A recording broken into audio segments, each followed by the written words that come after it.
Boy, we about to make some folks even more mad. Some people about to be hot. Hotter. I'm here for it too. I'm here for it. Just don't take no clothes off. It's getting hot in here. Right. It's about to get hot. If they mad now, just wait. just wait. Just wait for the next hour. And we ain't even doing nothing. We just talking. We're just talking. Y'all get mad at words. Right. If you gonna get mad at those words, wait till you hear these words. I got something for you. For sure, let's roll. I'm ready. Coming with some facts. Let's get it. Let's go. Yeah. From the sandlots to the spotlight.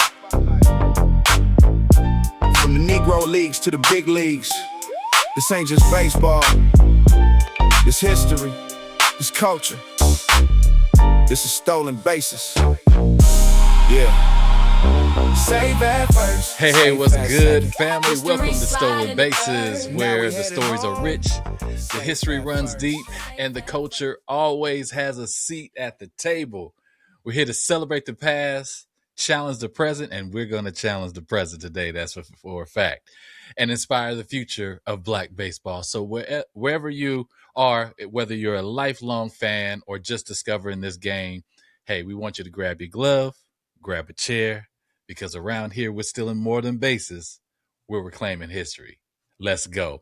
I'm one half of the Stolen Bases lead squad. I go by Coach Tre, but I'm not alone. I'm here with my boy, man. We've been doing this now for a good 2 months strong, man, and we still got a couple more months of the season to go. A couple more, several more episodes ago.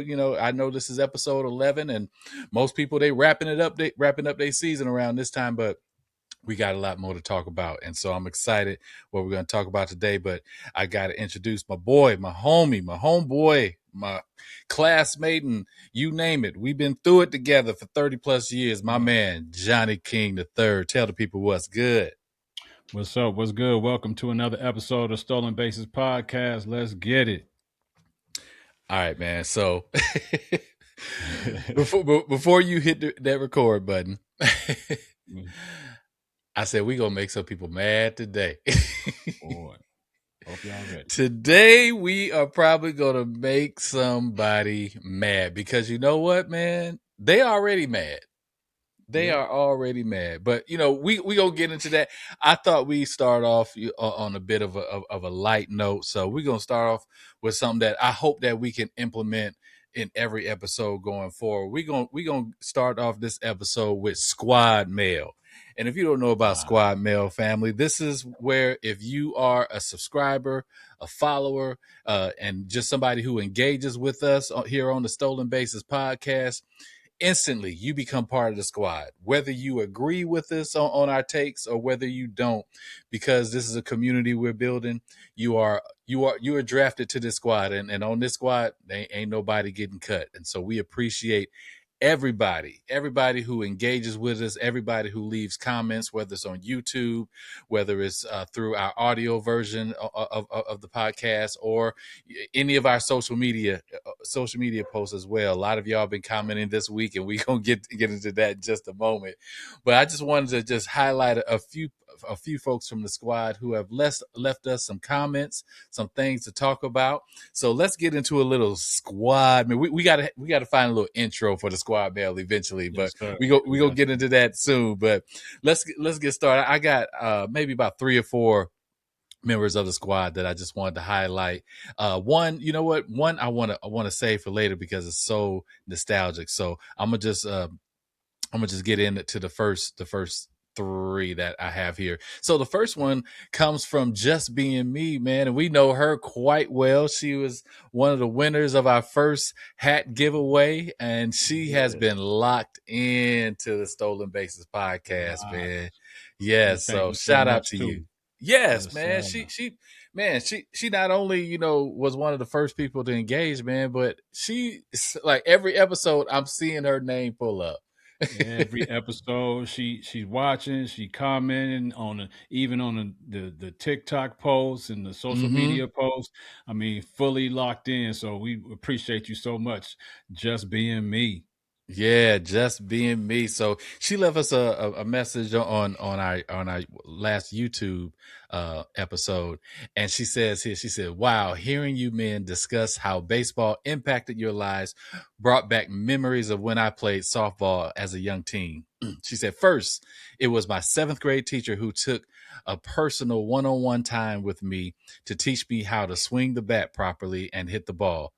I so wish that I could see him and thank him for that because it made a huge impact on my level of confidence. I developed into a pretty good player, being positioned at second base and the outfield positions. Second, softball gave me an escape from the toxic and abusive home environment. I was able to be free and have a ball with my teammates and coaches. After our games, our coaches would take us to get ice cream or pizza, and we would watch the boys play baseball. Such good memories. This was such a really good episode. And she was commenting on our episode with Quez Cantrell and how we were just, just three brothers just talking about baseball memories and our experiences. And of course, we cut up. We made Yeah. we made each other laugh, and we made a lot of other people laugh as well. That was such a fun episode. So shout out to you, Quez Cantrell. But thank you so much, just being me, man.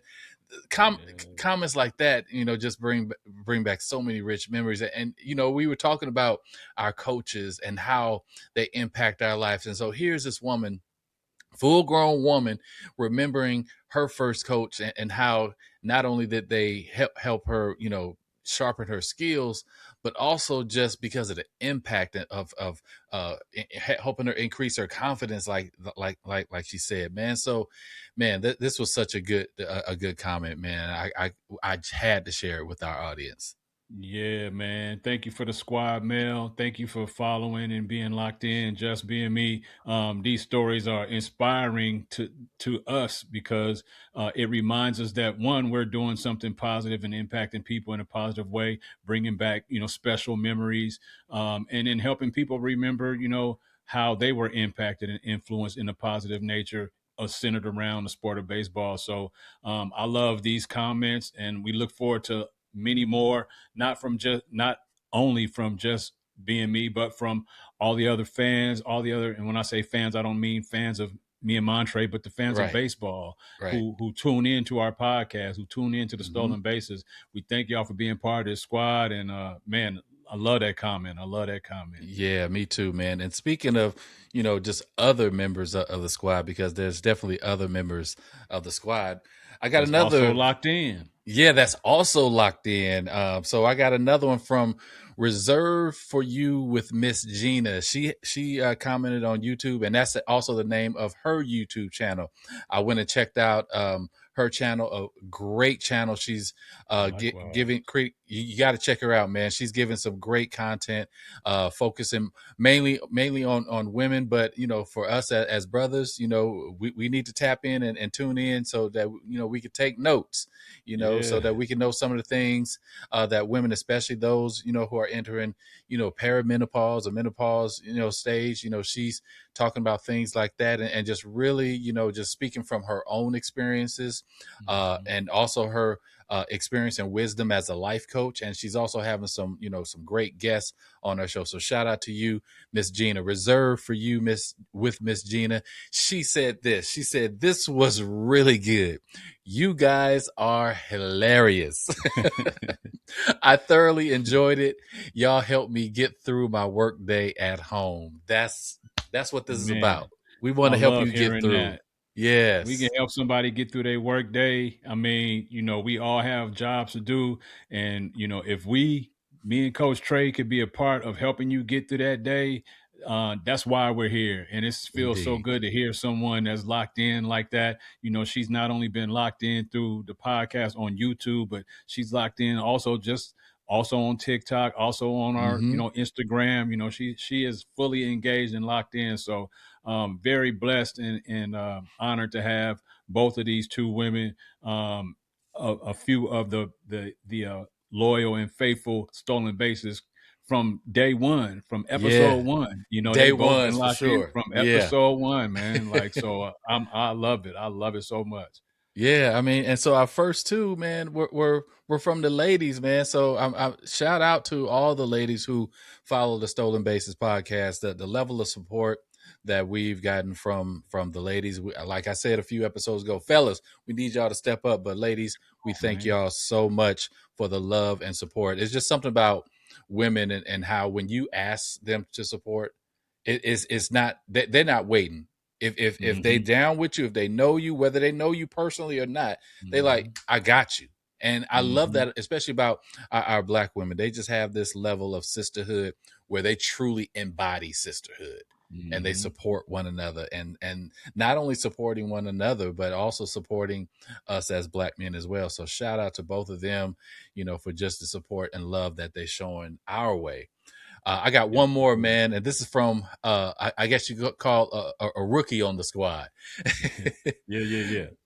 Because I was checking our audio podcast analytics, and this comment actually came from a new subscriber on our Apple podcast. So remember, we're not just on YouTube. If you need to listen to us on the go, whether in the car, on the gym, we're on several different podcast platforms. We mentioned several times that we're on Apple Podcasts and Spotify and iHeart. But now, bro, I think I told you, but if I didn't tell you, this is big news for you, but because it just happened this week, we are now even on Pandora. Oh, bet. On Pandora too. So we are, man. Yeah. We starting to go worldwide. That's what I'm talking we about. worldwide, man. So it don't matter where you listen to podcasts, you can find the Stolen Bases podcast. There are several other podcasting platforms that we're available on, that some of them I've never even heard of, but they're out there, and clearly people are using those platforms to listen to podcasts. So wherever you listen to us, we appreciate you. So like I said, this one comes from a new member of the squad from Apple Podcasts. His name is Marcos DaCosta. He said, hearing you guys talk about baseball and speaking your truth in a way that opens my perspective is truly inspiring. I have always wanted to do a podcast, but I talked myself out of it because I thought no one wants to hear what I have to say. I don't have the greatest sounding voice, and I have a heavy accent. You guys motivated me to at least give it a try. Man, that's so dope. That is so dope. Not only find, we got a fella that's commenting, a guy that's commenting, but at the same time to inspire people to pursue their passion, pursue their dream, to be an inspiration in the podcast space for someone else to perform their podcast, to release their podcast, and to overcome any of their fears and challenges. That is, I got Revisit Your Dreams. So to me, that's kind of like a Revisit Your Dreams, like Indeed. Inspiration. So man, I'm so blessed to hear that, man. Marcos DaCosta, man, thank you for tapping in. Thank you for tuning in to the Stolen Bases podcast. Where what platform was it on? It was on Apple Podcasts. Thank you for tuning in to us on Apple Podcasts, and I'm glad that we could be an inspiration to you, brother. We encourage you to give it a try, give it a shot. Don't be afraid. Your audience will find you, and you will find your voice. So thank you so much, brother. Hey, words to live by, man. So Marcos, I hope that you heard that. And also, Marcos, this is for you. Once you get that podcast up and going, if you need us to take a listen, to just kind of coach you through it, advise you, we're open to do that. Reach out to us, give us that link to that podcast. We will even subscribe. We'll be, as you became a member of this squad, we will become a member of your squad as well. And, something that he said, bro, that really just touched me, man. Because he was saying how he feels like he doesn't have the greatest sounding voice, and he has this heavy accent.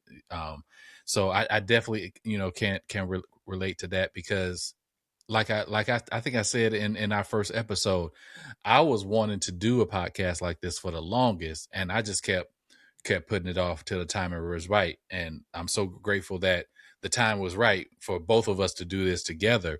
But the main reason I kept telling myself, nah, I ain't gonna do it, because normally with the podcasts that I have been doing or any content that I create, I edit it. I edit a lot of it so that I sound as close to perfect as possible.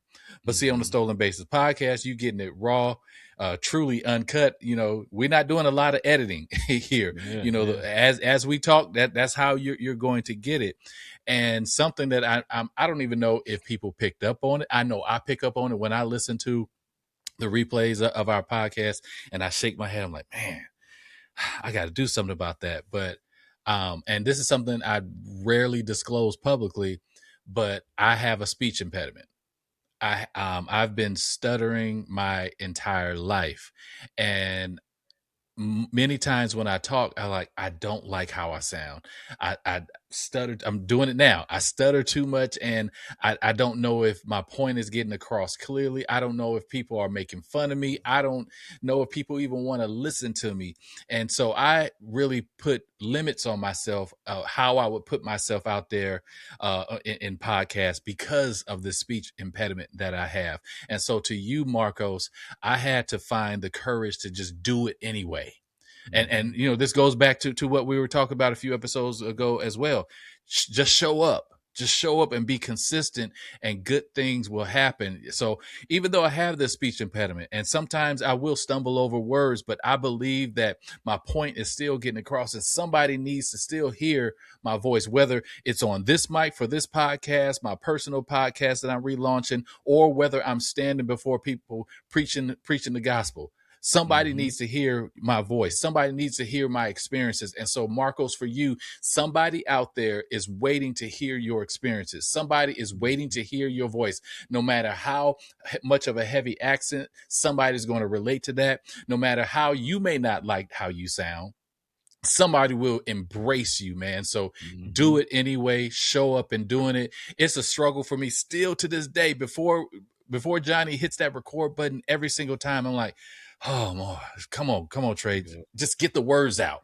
And so it's going to be a constant struggle for you, but don't let your struggles keep you from getting to where you want to be. That's really what I want to say to you, Marcos. I hope and pray that you push forward and get that podcast launched. And I hope that our words that we just shared with you just motivates you even more to just get over any hurdles that you place for yourself and just push through and show up, not for anybody else, show up for you.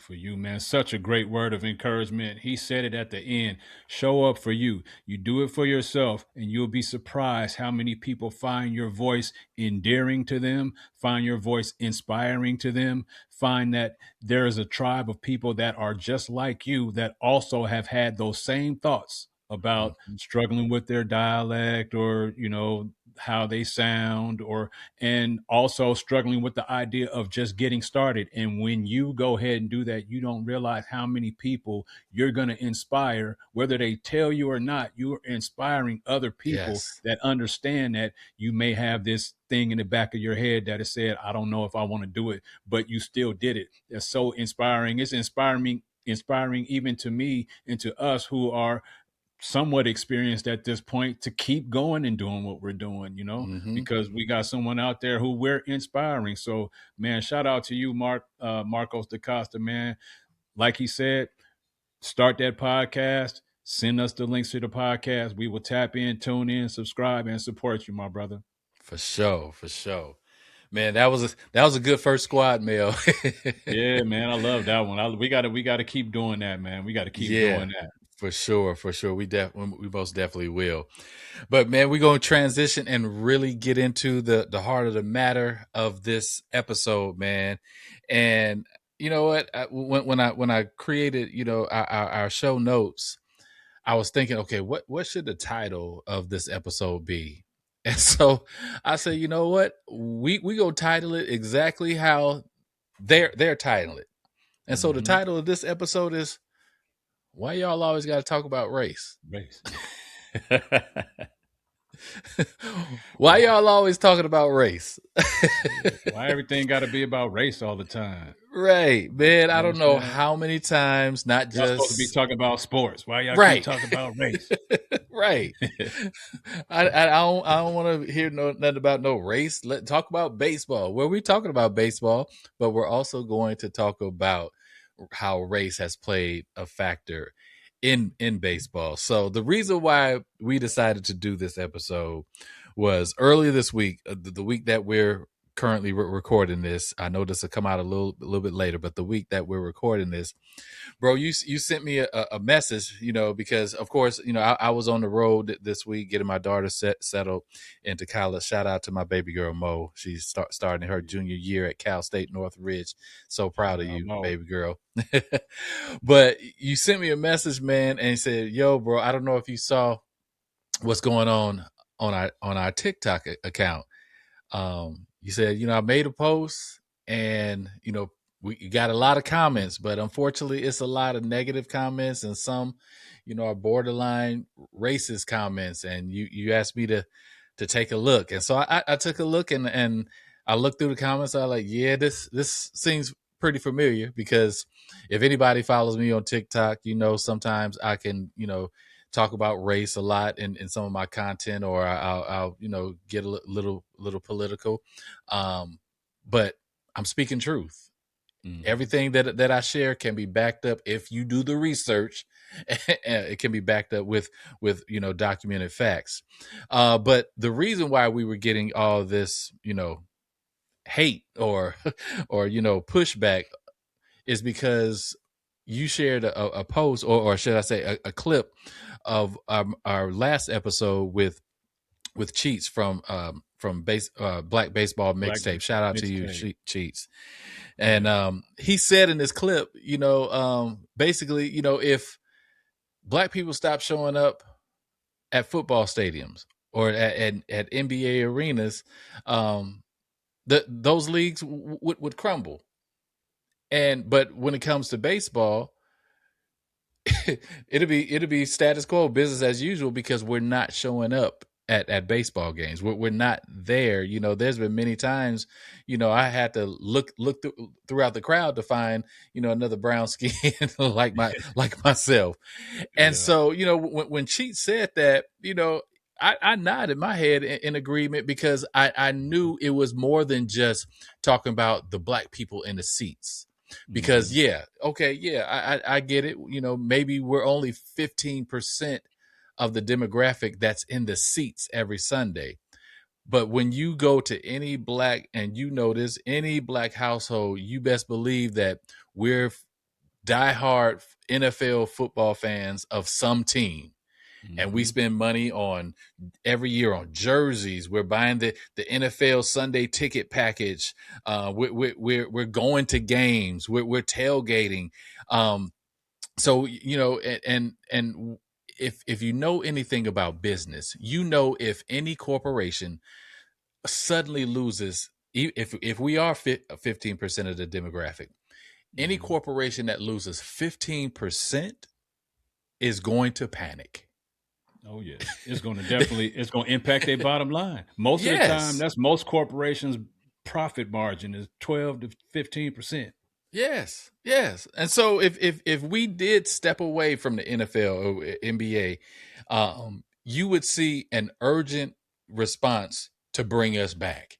We actually were starting to see this in 2020 or somewhere around there, when after Colin Kaepernick took a knee, and then of course the killing of George Floyd and Breonna Taylor, and all of a sudden there was a lot of talk about us saying, what, we're gonna stop playing in these games. In the NBA, players were gathering and said, do we play or do we not play? And what did we see those leagues do? All of a sudden, they were making space, for social justice. Ever since then, in the end zone of every team, that there it either says it takes all of us, which is something that is a message of sending a unifying message based on what happened in 2020, and I know that they recently started removing these, but some of the stadiums still have these in end zone where it says end racism. This is recent. This has just happened because there was just the talk, the threat of Black people saying, you know what, we out. Yep, And yep. just that was enough, bro.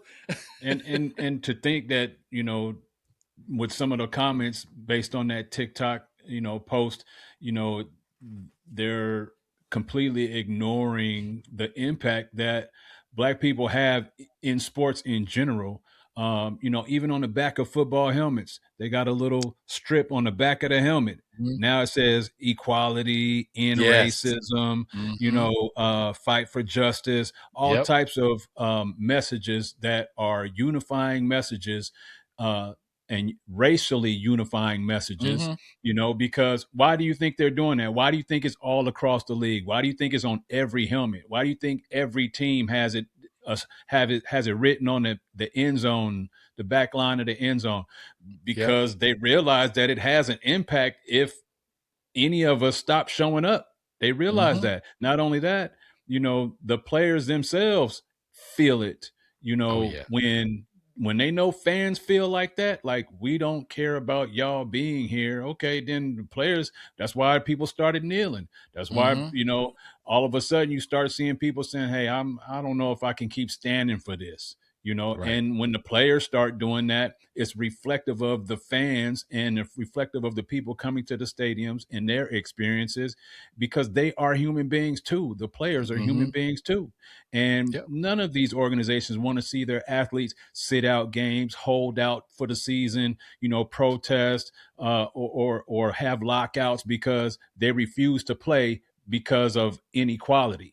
You know, so, I mean, it just goes to show that, you know, there's a point to what was being said, not just, it wasn't a threat that Black, and I think a lot of the responses to that post were people felt like that comment was threatening to the NFL or threatening to them personally, as you think that you can damage the sport that we love, go ahead and try it. Like, it's not it wasn't a threat. Crazy, it was just a straight fact based on history. That's currently happening right now. Exactly. And we've seen it. We saw, you know, what happened. I remember when after Kaepernick took a knee and then other players were wanting to do it as well. And the Black players were asking for just the like just one Sunday where everybody just takes a knee. And you know, the NFL and the owners like, nope, we're not going to do that. And Jerry Jones, the owner of America's team, that's what came to my mind. He told his entire team, if any of y'all take a knee, I'm cutting you. I don't care who you are. So it was almost like that master mentality. Let me change that massa mentality. You gonna do what I say, boy. No, y'all better not take a knee or I'm cutting you. I don't care who you are. But lo and behold, when the threat came to where the players were like, okay, we don't care. Okay, try it if you want to. We out. And then all of a sudden, the fan base, you know, the Black fan base were like, we ain't showing up. All of a sudden, he changed, and then what do we see? We saw Jerry Jones take a knee, arms locked, locking arms, all with his the whole team walking out there, all the white players too. Yeah, everybody. We ain't taking this hit. Exactly. Yeah, we ain't taking this hit. You know, so it's just so it's funny. It's almost like it's funny because the people that responded to that post act like as if they totally forgot about all of that. Yeah, they did. You know, like that never happened. It didn't have an impact. It didn't mean anything. It didn't mean anything to you, but it meant something to Jerry Jones. It meant something to the NFL. Why do you think the NFL hired Jay-Z to do their halftime performances? Exactly. For the Super Bowl, the biggest game in the league ever, the biggest game in sports, the Super Bowl. Why they have a black man, a hip hop black man, be head of that? because they know how important it is to keep, non, for lack of better words, non-white fans of the sport active and engaged. Yeah. Yeah. And wanting to come to the stadium, wanting to spend money. Now, we might not spend more money than y'all collectively because there's a lot more of y'all in the stands than it is us. Yeah. Right. But they feel the pinch when we start saying, yeah, well, you know what? We'll just go to the NBA, or we'll just go, we'll do something different. We'll figure it out. Yeah. And the reason why you don't see a lot of us in the stands is it goes back to the affordability factor. Mm-hmm. If the NFL or the NBA or even Major League Baseball was more affordable, trust me, we would be there. Yeah, absolutely. Absolutely. And, and that's why many of us who can't afford season to, and a lot of people made comments saying Black people can't afford it. Y'all can't afford to be there. There's quite a few of us that can't afford to be there. And that's why we pay for a Sunday NFL ticket, because it's a lot less expensive than going to these games. But guess what? If we're boycotting going to the games because of inequality, best believe we're not buying the NFL Sunday ticket too. Right. We're like, yeah, you know what? Football can be on pause for now. I'll watch highlights or something. Mm-hmm. Indeed.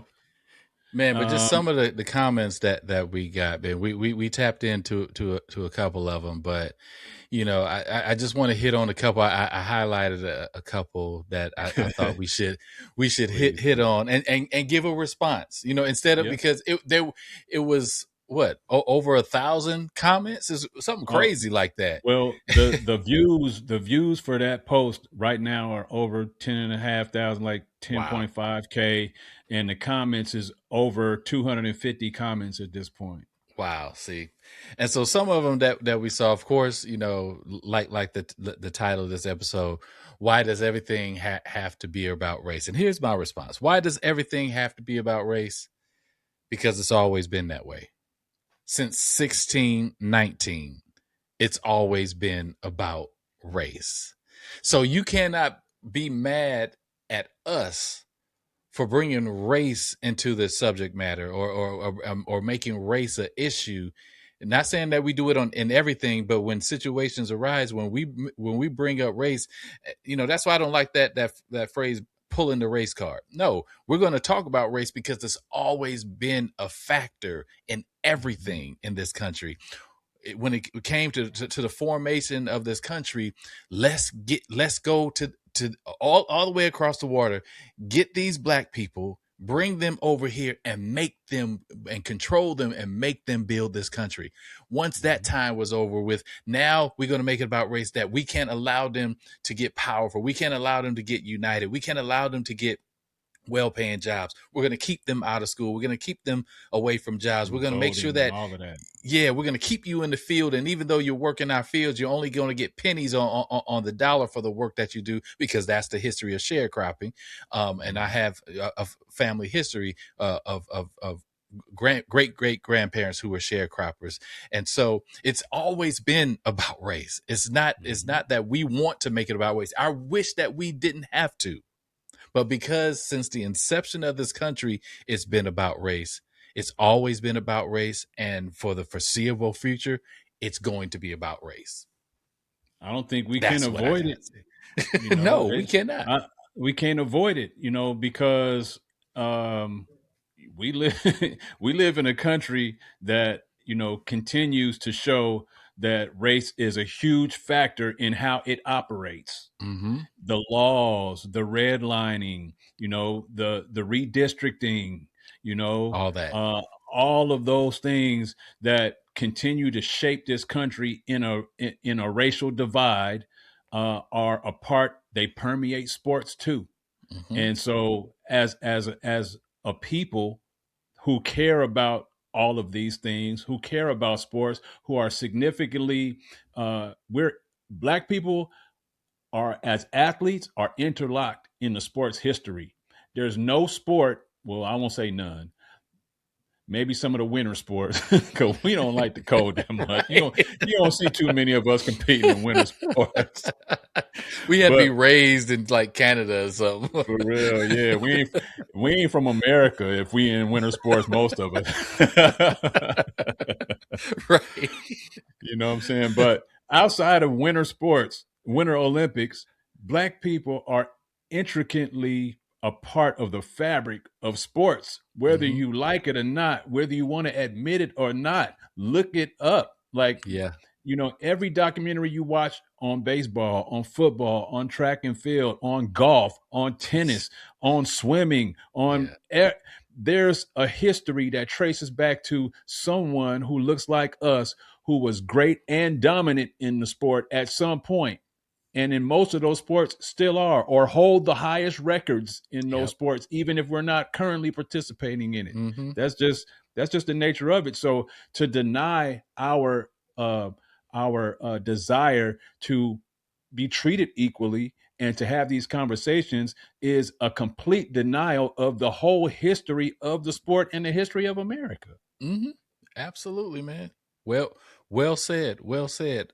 Another comment. Well, we got several of these too. They said, "Can't y'all just talk about baseball?" Yeah, we can. Yeah. We can. We just choose not to because it's a free country, right? It's a free And country. hey, when we're using the freedom of speech to talk about what we want to talk. We said this at the opening of a previous episode. We own this. This stolen bases. We own this. So whatever Johnny and I agree to talk about, because we have an episode outline that we review before every episode, and if it's something that one of us ain't feeling, we gonna let each other know, and we ain't gonna talk about that. If you're not comfortable with it, okay, cool. We don't want to make this something toxic. So, but if we agree on it, we gonna talk about it. We're going to talk about it. And it's going to be, it's still going to have some type of connection with baseball or sports in general. Here's the thing. Two things can be true. We could talk about the beautiful sport of baseball, but also talk about how Black people have been unfairly treated in baseball, but also celebrate the Black culture and its connection to baseball. Like all these things can be true, and we could tap into each and every one of that and still not and none of that will ever let baseball lose its power or its effect on our community and on the American fabric as a whole. And so I just think it will be doing a disservice to ourselves, to the Black community, but also to America. And since we worldwide, to the entire world, if we don't tell the full story. Now, not every story that we're gonna talk about is gonna be race based, but when we do have to highlight Black versus white or make those share that information when it comes to race, we're going to do it in a way that's truthful, but also going to be fully authentic. So I'm sorry if you want us to talk about just baseball, you have the wrong podcast, because we're going to talk baseball because we love this sport, but we also going to talk about what's real as well. So I invite y'all to stick around, because you just may learn something, and you just may appreciate a different perspective. But if you're a closed-minded person, I ain't gonna lose no sleep if you never watch us again. Man, so well said. I mean, the name of this podcast is Stolen Bases for a reason. If you look over Coach Tre's shoulder, it says we're stealing more than bases, we're reclaiming history. You see it. Why do we have to reclaim a history that we were once part of and still are part of? Because it's still a conversation that's trying to take that history away from us. Yes. Like, in America, they're trying to strip all of the things that we fought for are currently actively, as we speak, trying to be stripped away from our identity, from our culture, from our education system, even the rights that we voted for the rights that we fought for to vote. in every way, especially in this administration, trying their hardest to strip everything from us. Why? So I'm not here to, we're not here to answer why, but we are here to talk about, the contributions that we have made that they're trying to be denied, as if Right. we just got here and we have never done anything and we're not working. There's a lot of people that don't look like us that benefited from the fight and the Indeed. blood, sweat, and tears that we did. Yes. Maybe not myself and Tre, Yes. but our people. Yep. There are a lot of non-blacks that are benefiting from the fight that we did. Yeah, we were fighting for us, but y'all benefited too. Yep. You know what I'm saying? Y'all benefited too. So we have to talk about it. Like, we cannot ignore it. And it's not to make this a political conversation. We could just talk about baseball. But if you're only here to listen to baseball talk, like Coach Tre said, maybe this is not the right podcast for you. And, we're not shunning anybody, pushing anybody away, steering anybody away from us. But we want people who are realistic, who are everyday human beings, who value equality, who value real stories, who value the real authentic history, to join us and learn and listen. And, you don't have to agree with everything we say. You may not even, you might totally disagree with some of the things we say, but that this is our story because it's our history. You know what I'm saying? And, there's so many other platforms that have people that operate that platform that don't look like us, and they have no problem sharing their history, upholding their history, being proud of their history. So what makes us different? What makes us different in that respect? Exactly. Nothing. Exactly. And if you don't like the way we look because we talk about our skin color and the matters that matter to us, then maybe this ain't the podcast for you. But if you want to learn, and if you do embrace, equality, then this is the podcast, because we're not here to race bait. We're not here to, cause friction between colors and all of that. But we have to address what's in front of our faces every day on the news, on the TV. When you look at baseball games, Major League Baseball games, Cheats was right in our last episode. It probably is only about 2% of the fan base that's African American, that's Black. That's true. And that's why we need to talk about it, because it's, there are a lot more young Black baseball players that are entering the league now and have always been a part of this league since integration. And the people that have come into the Major League Baseball since integration that are Black have been people who have been very good at this sport. Otherwise, they would not be there. They would not be at the major league level. Right. They're part of the history of this culture in this sport too. Same thing with the NFL, same thing with the NBA. So we're doing what we should be doing as historians, as podcasters, as Black men, and as American citizens. And if you don't like it, Plain and simple. I don't know what to tell you. Right. I know those of you listening to the audio version, you probably can't see our faces, but just look for two brothers shrugging their shoulders like, what? What you want us to do about that? Right. What you want us to do? You got to go find somebody else to tell you everything you want to hear. Crazy work, man. And this one always gets me. Many comments said, "Y'all out here just race baiting." Now you just said that well, you know what? I know you just said that, we're not here to race bait, but this comment said, that post we're race baiting, and that's what this podcast is about. If you think of race baiting in the way that society has told you race baiting is supposed to be defined as, no, we're not doing that. But if you look at the true essence of race baiting, we might be race baiting.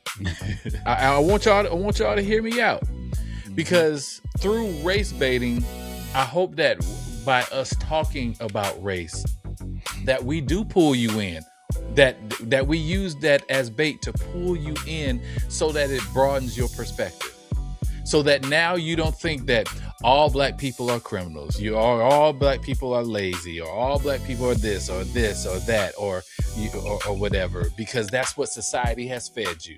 That's what maybe even political leaders have fed you.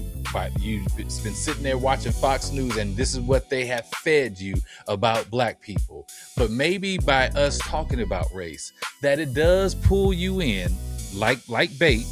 It pulls you in, and you start thinking, "Oh, I never thought about it that way. Oh, is that really what they have experienced? Oh, they are.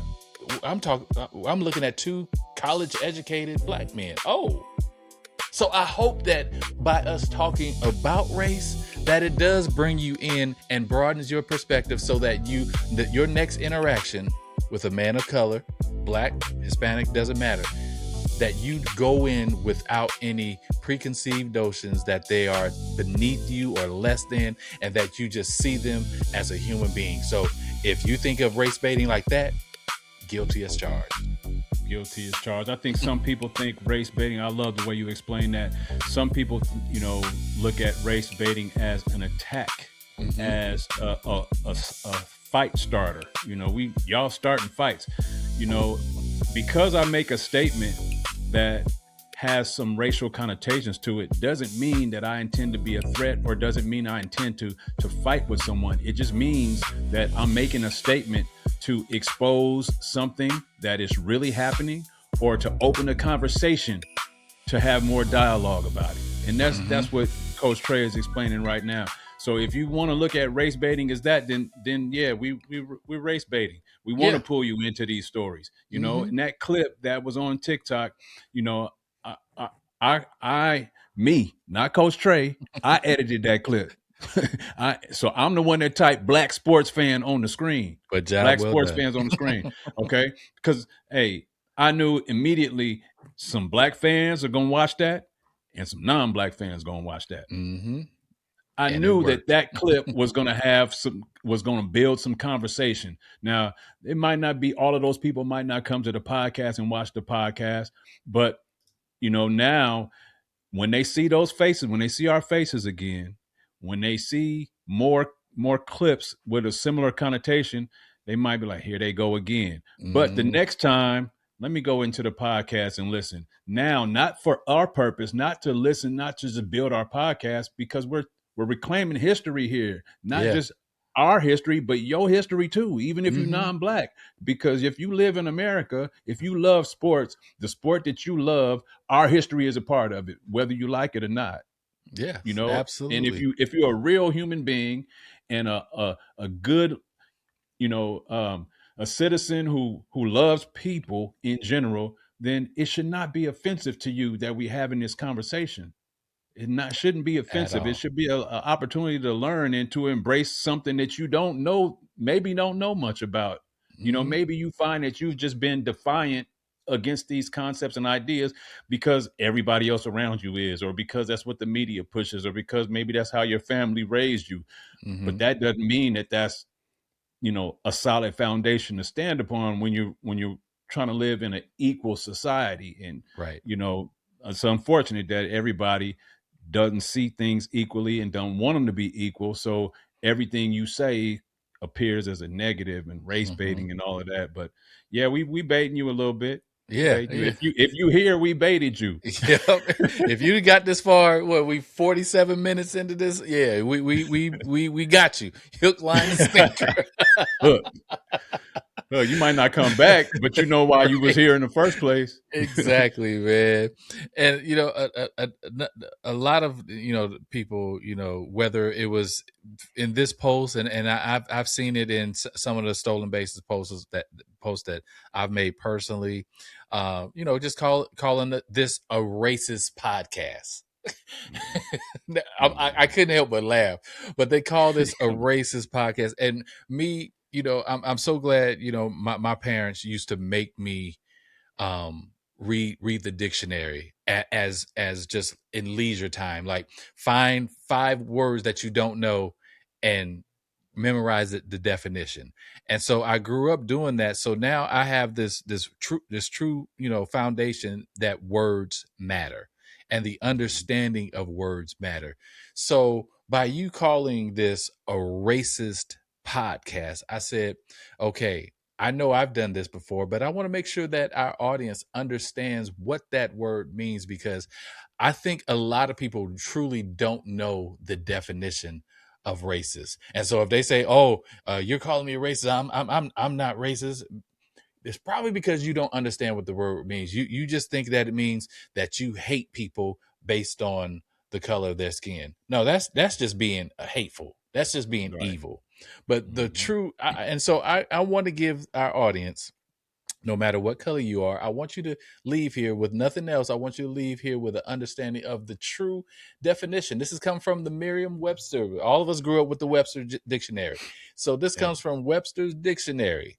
The word racist means having, reflecting, or fostering the belief that race is a fundamental deterrent. A fundamental determinant of human traits and capacities, that racial differences produce an inherent superiority of a particular race. So if you out here believing that because of the skin that you hold, the skin color that you have is better than anybody else's, then yes, you're a racist. Yep. Johnny and I, we out here in this episode, and not only this episode, but in every episode, one word that you hear us talk about a lot on this podcast is equality. And that's all we want is equality, fairness, these type of words. And so if you are someone who believes in equality for everyone, I don't think you can be racist by the definition. You cannot be racist by the definition if you are truly out here fighting and speaking up for equality for everyone. But if you're out here supporting policies that benefit one race and is at the detriment of other races, then yes, you indeed are racist. You may not have a hate for black people. You may not have a hate for Indian people and or Hispanic people, but if you out here applaud, support, and vote for people who are actually writing laws, there's a whole handbook, we all know about it, Project 2025, that was written in order to weaken minority races and the power that they have. We know this because in that Project 2025 is the fact that they wanted to remove history books about Black history and Latino history from public libraries. And we see it happening right now, especially in states like Florida and Texas, where books even about Jackie Robinson and Roberto Clemente are being removed from school library shelves. For no other reason is because it's a threat to someone's psyche because of how they view race. So that's a racist policy. And if you applaud that, that makes you a racist. Yeah. If when they are part of the reason that they're attempting to remove Black history from schools and education and history books is because it holds, it holds non-Black races. Let's just say it, for lack of better words, in this country, the white race, accountable for some of the atrocities that have happened in this country as it involves race. And we just gonna get into it because this is part of the current conversation. But the thought of white supremacy says we're best, we're better, and we're pure. We're everything that God wants for this country. Right. But you can't tell that story and tell the story of slavery and gerrymandering and abuse against Black communities, Jim Crow, Jim Crow. You can't tell that story at the same time. So that's part of the reason why they want this history erased, because it doesn't put them in the pure light of everyone. So if we erase that history now, you have no way to look at us as negative. We tell you we're the best. We tell you we're righteous. We tell you we're holy. We tell you everybody else is inferior. And now you see it because America has been whitewashed, or that's the goal, is to whitewash America and make it seem clean and pure and and the white race superior. And that's unfortunate, but we're not here to, disparage the white race. We're not Yeah, here to fight against the at white all. race. We're not here to pit ourselves against the white race, but we are we're acknowledging the fact that we live in a society where at every turn our skin color is pressed down, Mm-hmm. pushed backward, ignored,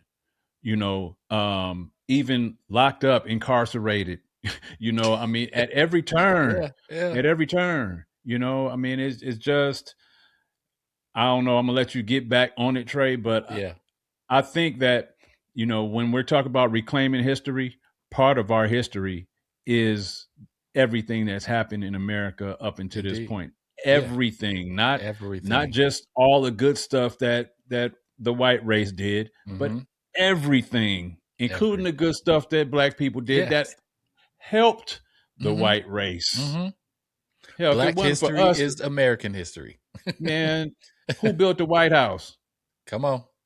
Who built the White House? The highest, the place that's most revered in this country was built by people that look like us. Yep.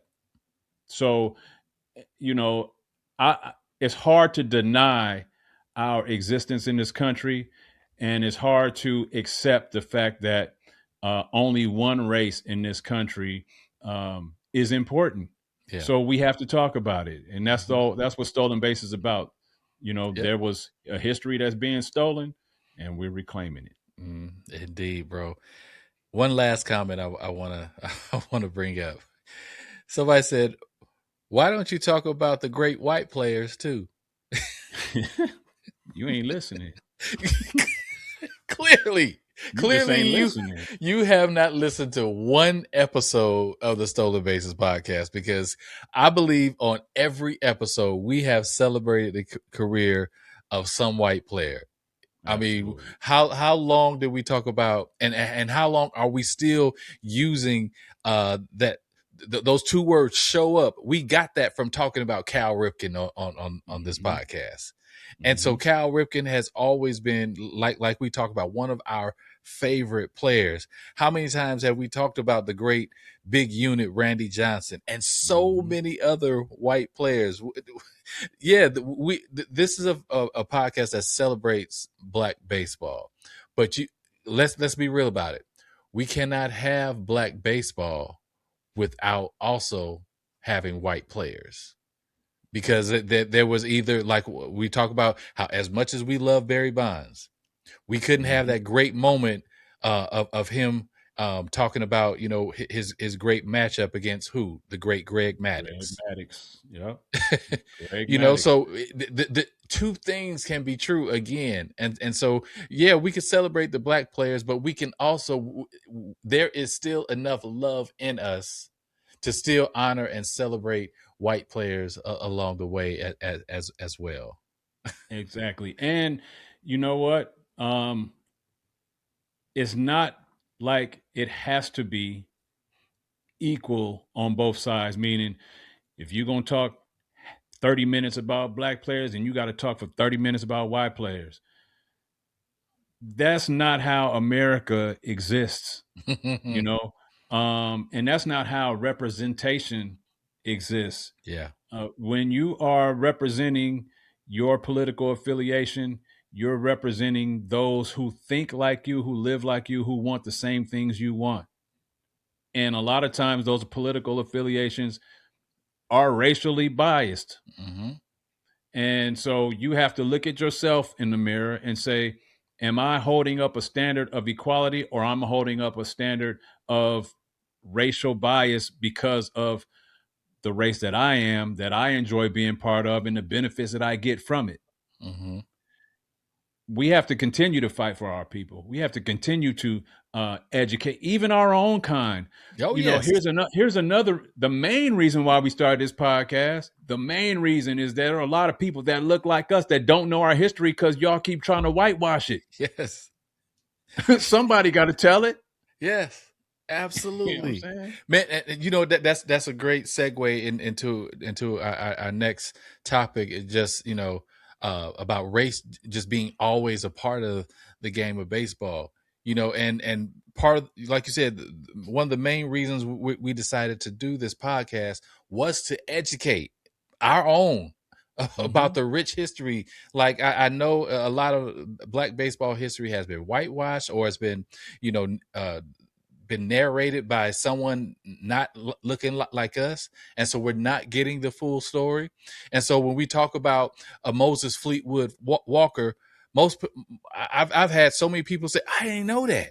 I thought Jackie Robinson was the first. No, here's the full story. Now, we still celebrate and honor Jackie Robinson because what he did was break a color line that was created after Moses Fleetwood Walker.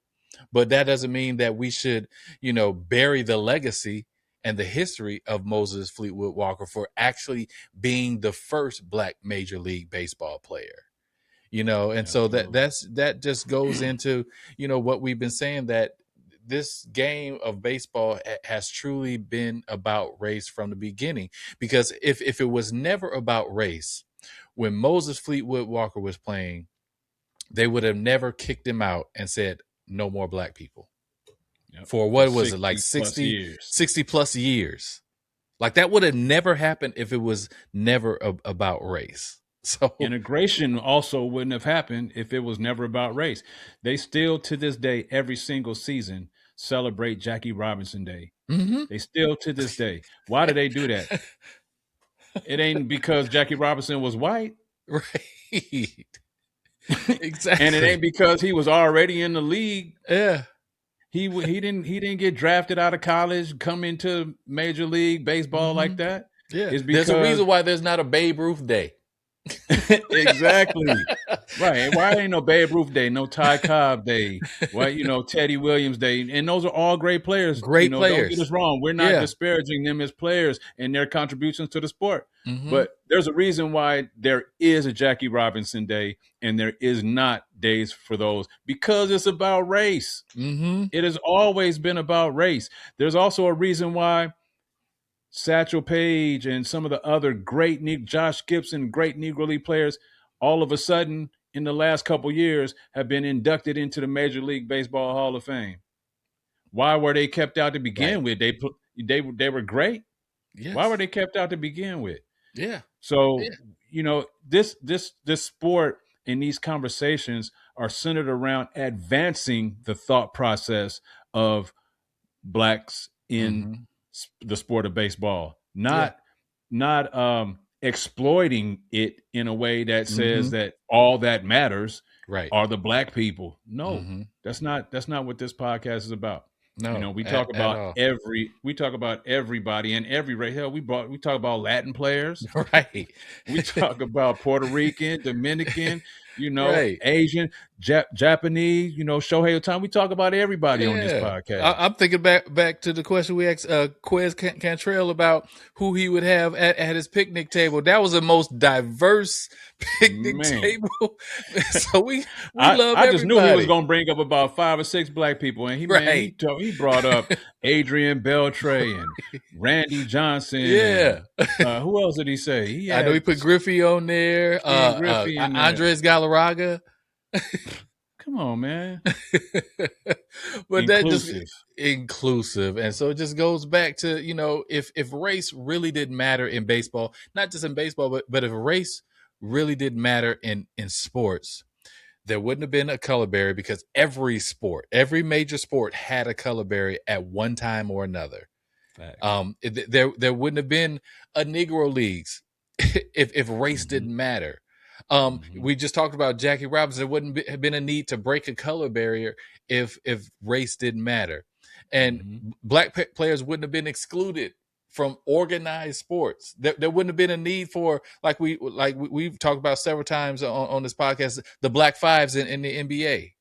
There wouldn't have been a need for the Black Fives if it was never about race. We talked about a couple episodes ago, the Cannon Street All-Stars, all Black Little League. We talk 11 and 12-year-olds who were denied an opportunity to play in the Little League World Series because of the color of their skin. So if race was never a part of baseball, we wouldn't have any of these stories. None. None of them. There's a month on the calendar called February, the shortest month of the year, Right. but it's Black History Month. Yeah. Why is Black History Month a thing? A lot of people get mad that they have to live the whole month with the concentration and the focus be on Black history. I'm sure a lot of non-Black people don't. They hate that month. Probably the month they hate the most is February. Mm-hmm. But why is that even a thing? Why is that? Why? You know why? It's not just because Blacks want to be celebrated. Blacks think they better. Blacks got to have a special month. It's because there was a ton of contributions to this country that Yeah. Black people made Mm-hmm. that deserve to be acknowledged and honored and respected. Because without it, the country, the United States of America would not have identified Black History Month, February as Black History Month, if we didn't make significant contributions to it. Right. It would get wiped off the calendar. Yes. But it can't, because they know, the country knows, the world knows that Black people have been instrumental in this country since the inception of this country. Yes. Whether it was through servitude or through political activism, we have been instrumental in the advancement of this country. Right. Absolutely. And we're just trying to talk about our contributions to the sport of baseball. Exactly. And if you don't like to hear about Black people's contributions to the sport of baseball, if you desire to minimize Black people's contributions to the sport of baseball, then I encourage you to write letters to Major League Baseball, protest Jackie Robinson Day. Don't go to the stadiums on that day. Since they talk about only 2% of us are in the stands, even on Jackie Robinson Day, 2% of us are in the stands. Right. But y'all filling up the stadiums on Jackie Robinson Day. Hey. You know what I'm saying? Crazy work, man. It's crazy work. But before we transition to our next topic, man, and we're still going to be talking about race. This is what this episode is about. So if you've been with us now for the past hour, then stick with us, because we hope that we're opening your eyes. But I just want to ask our audience this question, and I don't want you to put in the comments, your answer. I want this question just to sit with you, and I hope that you do some self-reflection. And the question is this: if race wasn't important to baseball history, and if you're not a baseball fan, any sport, or even you could just say American history, if race wasn't important to history, why did baseball, or America, we could say, spend so much time deciding who could and who couldn't play based on race? Just sit with that. Why was so much time and effort from the inception of this country till now? There is so much time and energy being placed on who they want to say who could play this game, who could enter this building, who could represent this country, who could speak for this country, who could have this position or this job, if it wasn't based on race. I just asked you to sit with that. Sit with that, man. Marinate on that question. Baseball is referred to casually as America's favorite pastime. Mm-hmm. Okay. America's favorite pastime. You can't exclude anyone when you talk about America. The country is is multiracial. Yeah. So many different races. So if it's America's favorite pastime, at some point they realize we can't keep calling this America's game and only the white people play it. Because even back when baseball was integrated, there was more than, non-black players in the country. There was other races here too. Yep. And so the integration was part of saying, you know what, this is more than just a dominated sport by one race. We're including everyone. And so we have to acknowledge it. Think about what Coach said, just let that marinate with you for a little bit and think about it, before you come back to Stolen Bases on the next episode. Exactly. I got a feeling right now somebody has either stopped watching, or they probably stopped watching within the first 5 or 10 minutes. And they probably were saying something like, why don't y'all just shut up and just talk about baseball? The same way a few years ago, someone told LeBron James to just shut up and dribble, or, told, Colin Kaepernick to, stand up or stand up and shut up, all this kind of stuff, and so it just brings back a topic that we talked about previously. Why can athletes be celebrated for entertaining us, but then be criticizing when they challenge us? And I'm talking specifically about black players. Why can they be celebrated? Everybody love LeBron when he's on the court, but as soon as he talks about the things that affect him and his community, everybody love, as long as no matter how controversial they are off the court, as long as they put on those colors, whether it's on Sunday afternoon or throughout the week, step on that diamond or step on that court, as long as they put on our favorite colors, we love them for that moment. But as soon as they get off the court, I just need you to shut up and just play basketball. I need you to shut up and throw that pitch. No, we're more than just who you expect us to be, because there's a difference with that. Because while you're telling us to shut up and dribble, shut up and talk about baseball, on the other hand, those who align with your, whether it's the race that you embrace or the politics that you embrace, you celebrate them for speaking out. And we see this right now happening in the WNBA with players such as Aja Wilson and so many other black players who have spoken up, who have really been in really really pushing the needle forward when it comes to the WNBA getting their new contract, or the players union getting their new contract in place.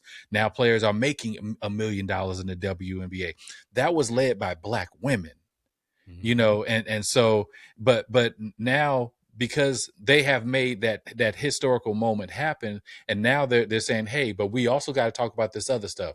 We also got to talk about how we're unfairly treated, and things like that. But they want to make Caitlin Clark the savior. They want to make her, the damsel in distress, while all these black players who have made the WNBA what it is, you just need to shut up. Or you're controversial, or you're this, and you're that. But if Caitlin Clark was to say, I'm being treated unfairly because of the color of my skin, I'm being treated unfairly because I'm white, she would be celebrated.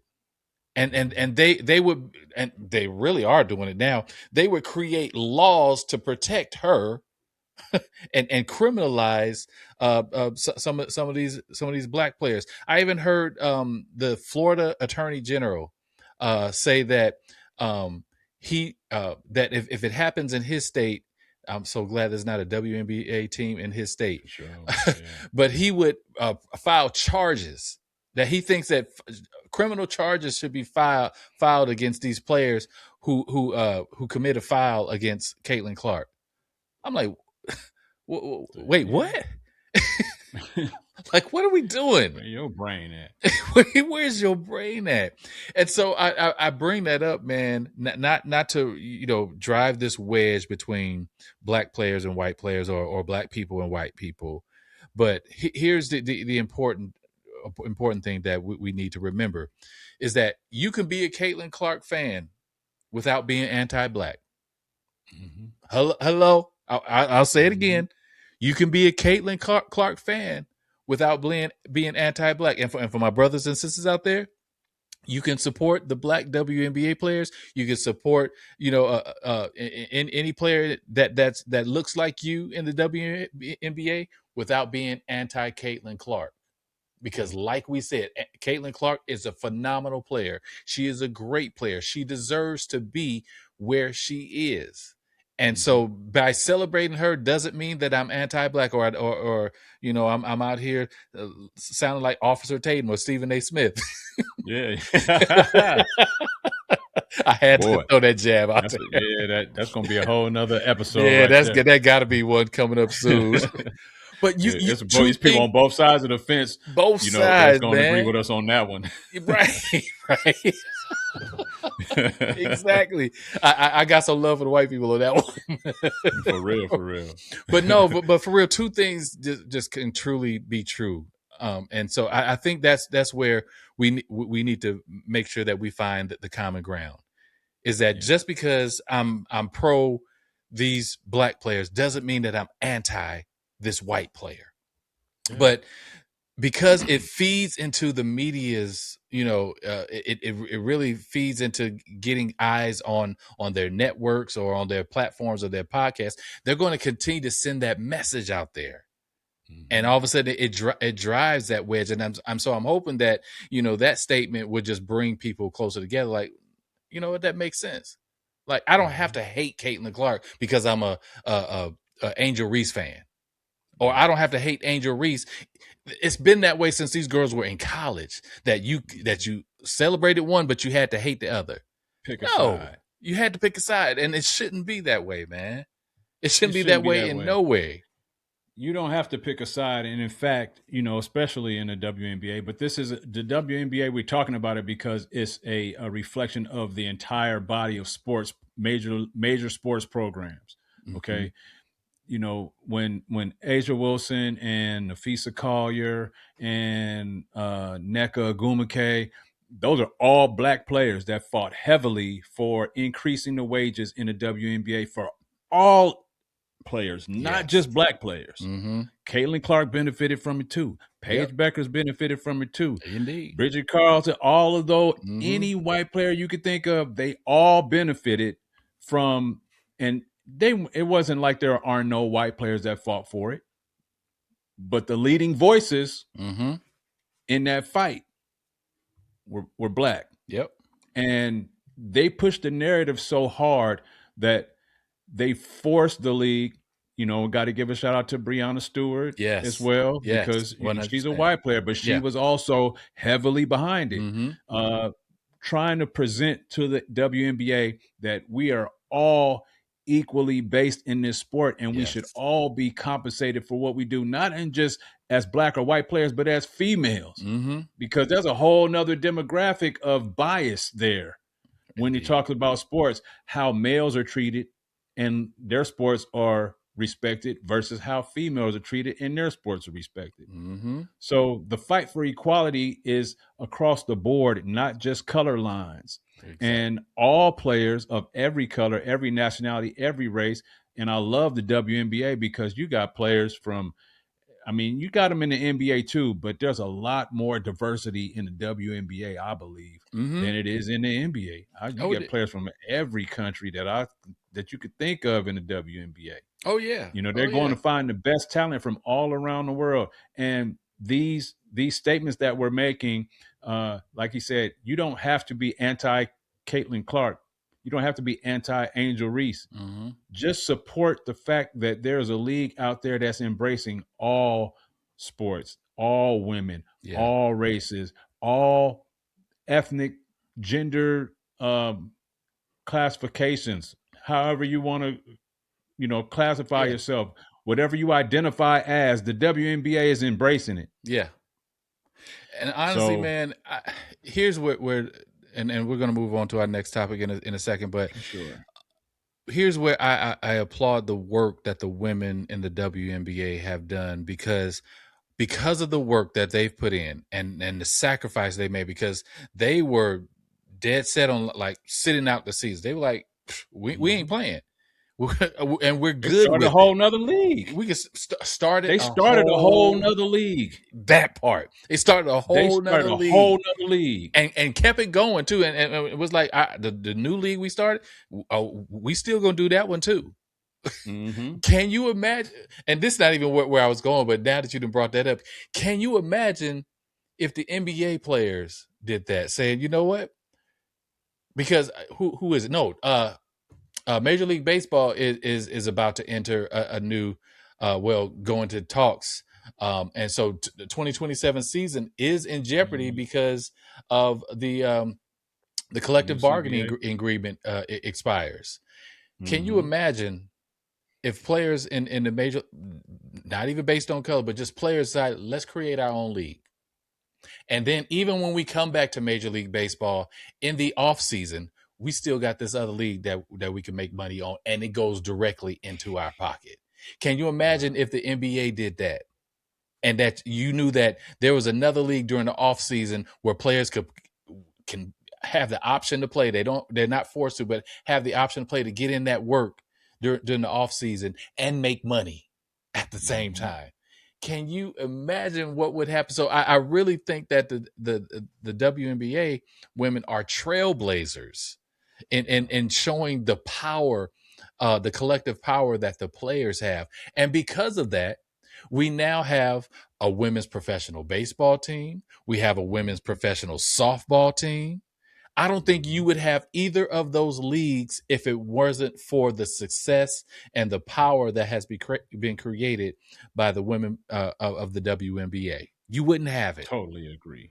I totally agree with that. Yeah. And the imagining the thought of if NBA players did that, or if any I mean, I imagine it'd be very hard for football to do that because of just, you got to get your body a rest from all of that right. hard. You know, that's a violent sport, man. Right. Play that year round, bro. I don't think that's possible. So the NFL, like a lot of those comments on TikTok said, the NFL will be all right. Yeah, they'd be all right. They'd be all right until a significant amount of black players said, we just gonna play in our own league. Then it'd be all right. Y'all still have a product to watch, but we'll see.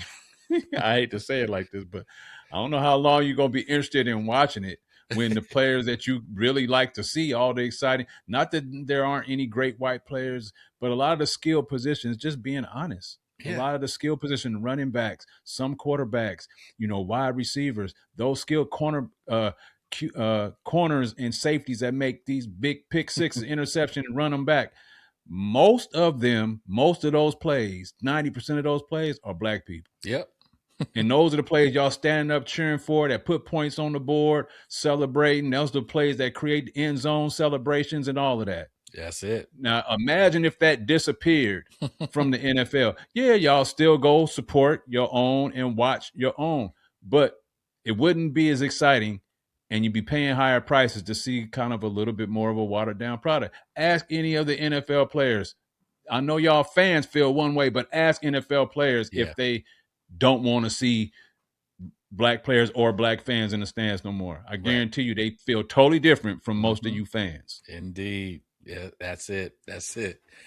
But man, this brings up another question, because when we talk about these matters of race in sports, sports has a way, already when you discuss sports and you debate sports, especially for us men, there's it's a little bit of machoism in there, some bravado, and we get animated in our debates, and sometimes we've seen this on many occasions. Sometimes that could lead to whether it's verbal or physical fighting, But my thing is, can we get to a point where we talk about race without fighting? Because we're not here to talk about race and incite you to dislike us. We're not here to talk about race to, incite any type of verbal or physical, or altercations or anything like that. We're not even trying to blame, quote unquote, white baseball fans. Like, this is your fault if you supported us more. No, we're not here to do none of that. We're not here to tell anyone how you should think. Everything that we're talking about right now, we're telling it from our perspective and our lived experiences. Is it 100% accurate or correct? Probably not, but it's our truth. And because this is our podcast, this is a place where we can share our lived experiences, our truth, and our perspectives unfiltered. Now, if we go on somebody else's podcast, we got to adhere to the structure of their podcast. But right here, we're going to keep it our thoughts and opinions quite unfiltered. We're also not here, to make every baseball conversation racial. If you heard the episode with us and Quez Cantrell, that was nothing but pure joy and love for baseball. And we were able just to sit, talk, and laugh and have a good time. That was probably the most fun I've had over the past couple of months. I've had a busy past couple of months, but that was fun. And I know you agree with me. That was just straight up fun. And so we're not here to make every conversation here on Stolen Bases controversial. What we said was, and we talked about this off mic before leading up to this episode, that this is something that we got to address. Like, we have to talk about this. We have to nip this in the bud, because we don't want other people to control the narrative about this podcast. That's what we don't want. And so it's important for us to make sure that our voice is heard. And anybody who is, trying to label this podcast, whether you say it's a racist podcast or a race baiting or any of these other negative connotations, I implore you. And if you're at this point now where we're almost an hour and a half in, I implore you to listen to it in its full context, and you would truly understand our heart and where we're coming from. As much as we know we need to put those 30-second to 1 minute clips out there on social media in order to get more eyes on our podcast and get more listeners and subscribers. Matter of fact, let me pause right there. Make sure that you hit that subscribe button. You got to put that out there.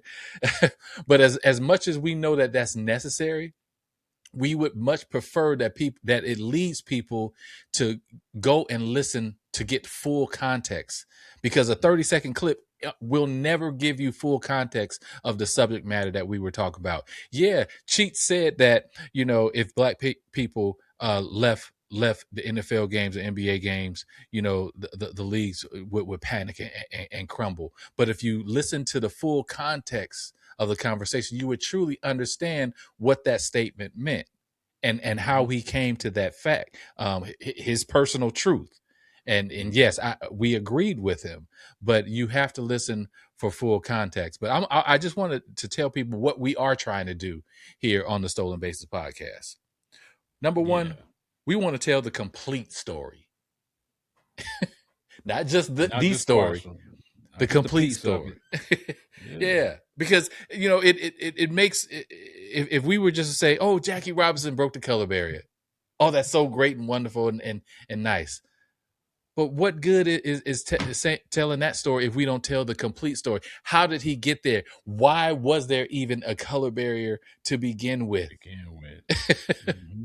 The complete story. That we're here to do that. Second thing, we're here to celebrate the Black contributions to baseball, not just the struggles, but also the contributions. And when I mean contributions here, and I gotta find where I saw it, because we definitely need to share this and maybe even list off some of these contributions in our next podcast. But there are so many things that happen in the sport of baseball on the diamond that Black people contributed to. The weight donut, that players in the on deck circle use. Yeah. That started in the Negro leagues.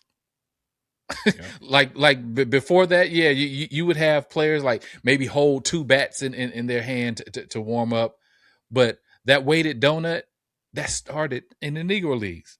Mm-hmm. And there were excuse me, and there were so many other things, like even during the play, bunts started in the Negro leagues.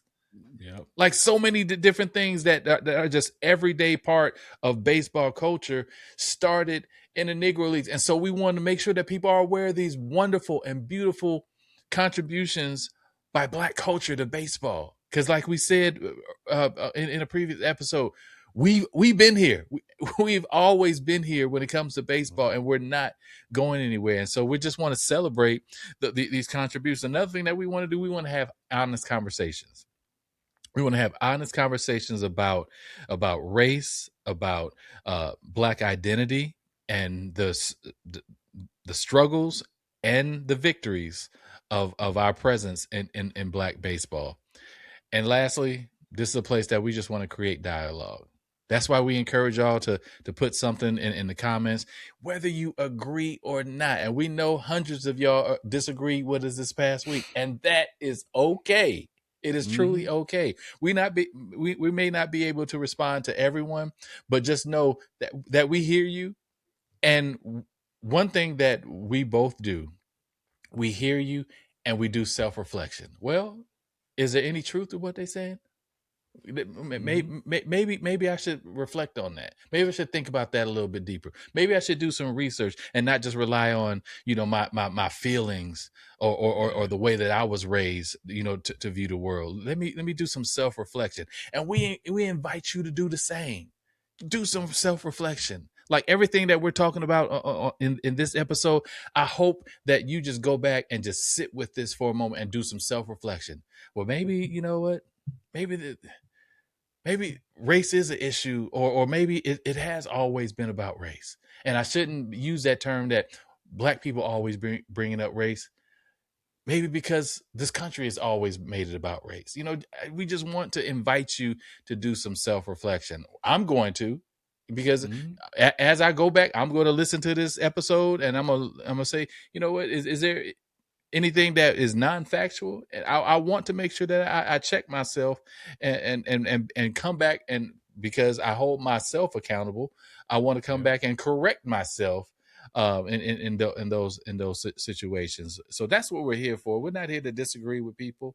We're not here to make any enemies. We want all y'all to love this podcast. And as a matter of fact, most of my friends or people who I know, work with, or are acquainted to, who I've shared this podcast with, most of them are white. And they listen to this podcast and say, hey, I love your last episode. It was such a joy to listen to. It made my commute so much better because I listened to it in the car on my way home. And so that's what this podcast is truly about, is not creating enemies, but just creating a community. Not just a Black community. Yeah, we talk about the Black community, but we want everybody to be a part of this beautiful community that we're creating here at Stolen Bases, bro. Man, I wish, and it's the sole reason why this particular episode was recorded is because we want to address those things. We want to look back at what we said and have a conversation between the two of us as, is what we saying in line with how we truly feel, in line with where society is, or are we out of pocket? And we have conversations offline, but we get into the conversation more online. Like, this conversation that we're having right now, me and Coach Tre have had conversations offline about some of those comments, about that TikTok post, about previous episodes. But when we get in front of the camera and start talking, we're deepening that conversation in real time. Some of the things that we're expressing in real time are our true feelings and our true emotions and our true desires. Like you said, our desire is to embrace everyone. If you knew particularly where me and Coach Tre grew up, the city we grew up in, yes, you would not think that we have a racial bias at all. You would just understand that we're responding to what we are exposed to. We grew up in a city that at one point and in many years still is the number one most diverse city in all of America. All of America. I'm talking about in 2014, go look it up. Yes. Facts. Yes. Go look up Huffington Post. 2014, the most diverse city in America. Yep. It's going to say Vallejo, California, number one. 25% across the board. 25% Black, 25% white, 25% Asian, 25% other. Or 25% Hispanic, 25% other. Yeah. Because we grew up, if you look at the picture of the baseball teams we played on. Oh, man. Man, we played with everybody. Yes. I mean, I can't say we played with a lot of Asians. Yeah. But we went to school with a lot of them. Yeah. But our baseball team was black and there were a few, but they were black and white. Yeah. Black and white with a few Hispanics on the team. Like that's the environment we grew up in. Our coaches were white. Yeah. Baseball. Yeah. Our baseball coaches were white. Yeah. Our high school coaches and PE teachers and all that, they were white. You know what I'm saying? And we embraced them. We Yeah. still talk about Coach Mike Minahan today. Absolutely. Coach Mike Minahan is white as my hat.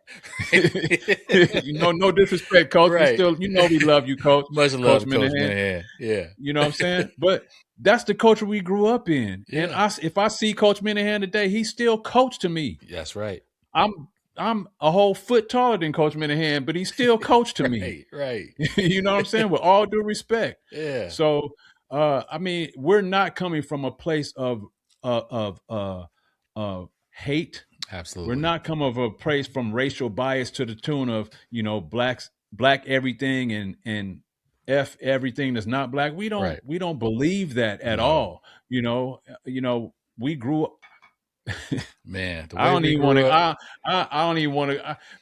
I wish, bro, I wish America could grow up the way that we grew up. Absolutely. Like true. Absolutely. I think so many people would have a better understanding of and embrace different cultures if they grew up how we grew up in Vallejo, California. Because like Johnny said, it's been multiple times the most diverse city in America. I was going through some old boxes in my garage recently, and I ran across some of my old elementary school class pictures. You remember them class pictures? And it used to be a little square box with everybody's picture. Yeah. The teachers in the middle. The teacher in the middle. Yeah. And so I ran across a couple of them, and I was just looking. I was like, it is somebody from every race, culture, background represented in this class photo, and evenly balanced too. And so that just shows how we were raised. Like, I ain't gonna say that. I know a lot of people like to use the term "I don't see color." I can't stand that, because I do want you to see me for who I am.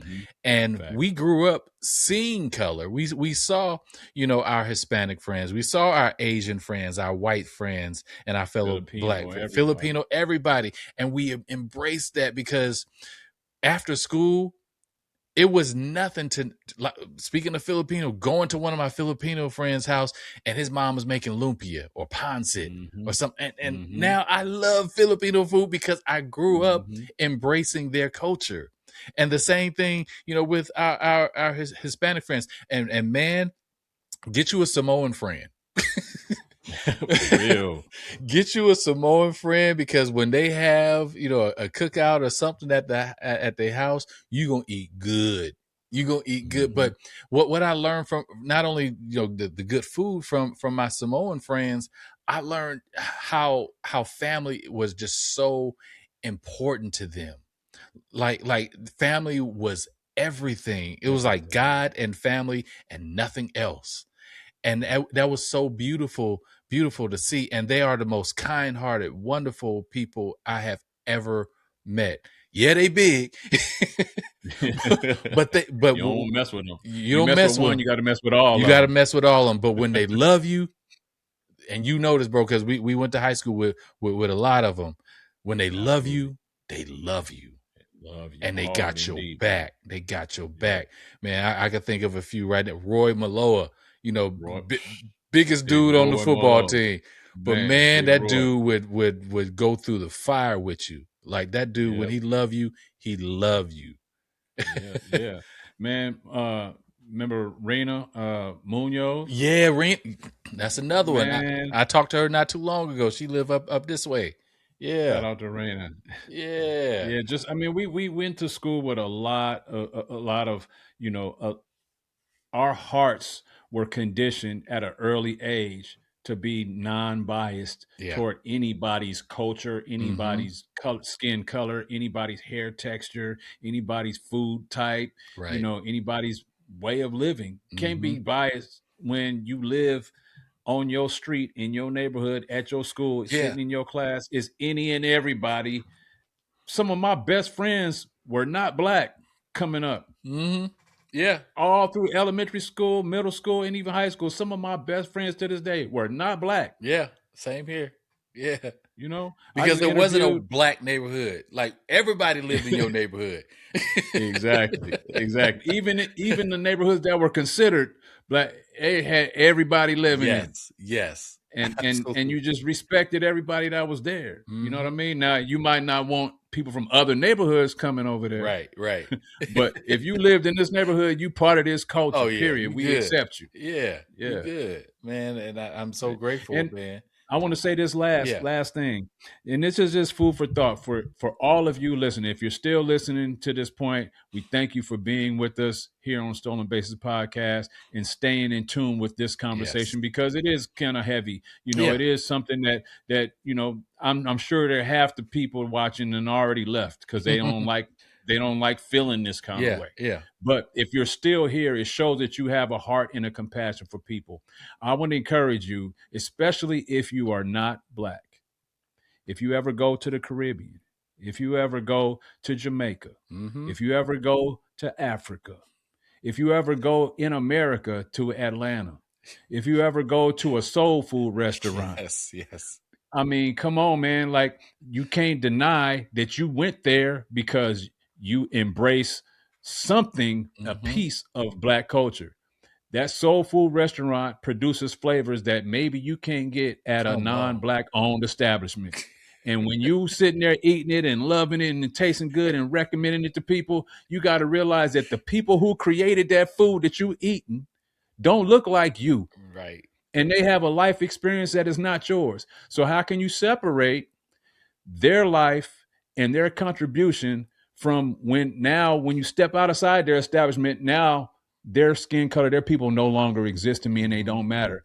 The same people that voted for redistricting and gerrymandering and all of that kind of stuff are some of the same people that would die to go to some of these black soul food restaurants, Right. these black owned restaurants, because of the flavors that we produce in our food. Yep. And I'm only saying that to say that don't just embrace a piece of us. Don't just come for the food. Don't just come for the music. Every game you go to, NBA, NFL, Major League Baseball, is music played in the arena. Yes. And 90% of that music, I won't say 90, let's just make it equal. Yeah. 50% of that music is created by black people. A Mm-hmm. lot of it is hip hop. Hip hop culture was created by black people. Yep. Undeniably so. You can't deny it. So, and you guys listen to that music. Your kids are they're playing their sports, especially if they play football in high school or middle school or in a rec league. They playing music on that loudspeaker Yep. that your kids is out there dancing to and you bobbing your head to, that wasn't created by somebody that looked like you. Don't just embrace a piece of us, embrace all of us. Every bit of us. We got it. We have to embrace you. Yep. We don't have a choice. Mm-hmm. We Well don't said, got my no brother. choice. Well said. There it is. Laid out on a platter for you. So yeah, I mean, I don't even have nothing to back that up because you said it all. We're not here, to do the negative side of race baiting. The positive side, absolutely, and like you said, a lot of folks likely tuned out because of this subject matter. But for those who have locked in. I know two people who have locked in, Miss Gina and Just Being Me. And just I know being y'all. me, I know y'all still y'all with still us. here. We love y'all. Thank y'all so much, man. Day Yes, ones. day It one. feels so good to have day ones that respect what you're doing. So thank y'all, man, for still being Absolutely, here. absolutely. Especially and specifically, Just Being Me and reserved for you, Miss Gina. Thank Yes. y'all. Absolutely. Thank y'all. And just because, maybe you're not a day one, this maybe have been the first episode that you watched of the Soul and Bases episode. We appreciate you. You're part of the squad now. Just make sure that you just it just takes a quick second. If you're on YouTube, looking on the bottom of the screen, you should see that red button that says subscribe. hit that subscribe button. Let us know that you're locked into Stolen Bases, and maybe you don't see every episode, or you don't see every short that we post. But your support by just hitting that subscribe button goes a long way. And so we thank you so much. And if you're listening on another podcasting platform, wherever you listen to podcasts, we thank you as well. Make sure that you hit however you stay locked into us, whether it's a subscribe button, whether it's a favorites button, however, a bell. hit that bell. hit that If bell you don't want to too. miss an episode, hit the bell, because you'll be reminded every time we drop something. Absolutely. You'll get a notification on your phone or email letting you know, hey, another episode has dropped, so that when you have the time, you can go check out that latest episode. So we just wanted to put that plug out there and hope that you stay tuned in and locked in. And as we transition, we're going into the 7th inning stretch. We're going to lighten it up a little bit. Even though this episode was kind of heavy, we still hope that you got something out of it, and I hope that there was still something that made you smile in this episode. But we're gonna finish off with something a little light. So as we head into the 7th inning stretch, we're gonna lighten the mood a little bit, and we just got some easy rapid fire type of questions that we don't even have to think about much. And so some of these I meant to give to Quez when we had him on, but so these are some that are left over from when Quez was here. But one thing about Quez. Yeah, shout out to Quez, man. Much love, man. One thing about, especially in the Black culture, and playing any sport, some folks gonna have a nickname. Yeah. Like some of us gonna have something. Growing up in Vallejo, we grew up with some cats who had some nicknames. Like if we were to say like Tata, nobody outside of Vallejo would know what we're talking about. No. If we would say Nunu, nobody would know what we talking about. But we know. That's fact. I know exactly what you're talking about. Yeah. And R.I.P. to Nunu too, matter of fact. Man. R.I.P. Rest in peace, man. Yeah, for sure, man. But he's been gone a minute, but man. He's been gone a minute. Good brother, man. I played ball with him in Babe Ruth, man. And we played, we were teammates on Hogan High JV team. So rest in peace, bro. But so we grew up with a lot of folks having nicknames, and so when you think about baseball nicknames, whether it's a pro player or somebody we grew up with, it don't matter. What's the best baseball nickname that you've heard? Man, there's been a lot of them, dude. I'll be honest with you. To me, and this is a non-Black player. Here we go again. Like we don't just discriminate. Yeah. We ain't just talking. This ain't just a Black question. He said the best baseball nickname. He didn't say the best Black baseball nickname. Right. I always loved Randy. I love the big unit. That works. To me, I mean, he's so tall, he's so thin. I think he wore number 11, if I'm not mistaken. So the big unit. Yeah. Like I love that. To me, that's one of the best. It's not one of them, it's not no funny nature to it or anything like that. But I love that, man, the big unit. When I first heard it, I was like, man, that's cold. It works for him. Very fitting. Yeah, because it's an intimidating type of nickname. And as big as he was, how tall as he was, how lanky, we talked about this with Quez too. By the time he released the ball, he already halfway to the plate. So I mean, that nickname just worked. So I mean, when I thought about this question, I was like, yeah, Johnny probably gonna say big unit. That's why I'm gonna let him go first. Yeah, man, big. I love that one, the big unit, man. To me, that's one of my favorite nicknames. And also, but I can't deny, being from the Bay Area, being a fan of the San Francisco Giants, I always also like Will the Thrill. Yeah, Will Clark. Yeah, Will the Thrill. Yeah, man, I love that nickname, man. Yeah, that one works. It rhymes with his name, but it also, it's really who Will Clark was as a player. When we talk about when you need a clutch hit, he can provide you that thrill.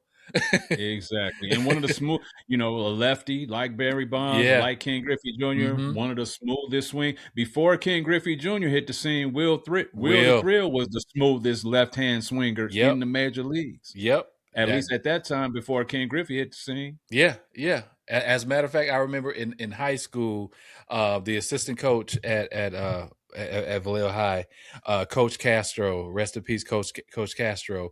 He would always call me, even though I'm black is black, he would call me Will.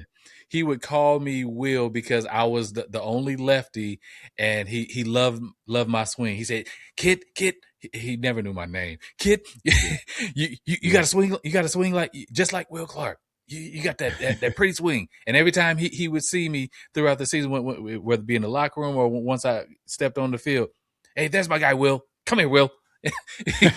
And so I was always Will, and so because of that swing, man, and so I took that as an honor because I knew how beautiful Will Clark's swing was, and I knew how great of a player that he was, and here is my high school coach giving me that same honor. I'm like, I'm receiving this. Give me that. I'll take it. He even wanted me when we were handing out uniforms. There were 2 jerseys left, 12 and 22. He wanted me to grab that 22 just to have Will Clark's number so bad. But I ended up going with 12, but he wanted me to have that 22. That's for sure. That's cool, man. That's cool. But yeah, man. What about you? Like we could name off a bunch of them, but we can name off a lot of them.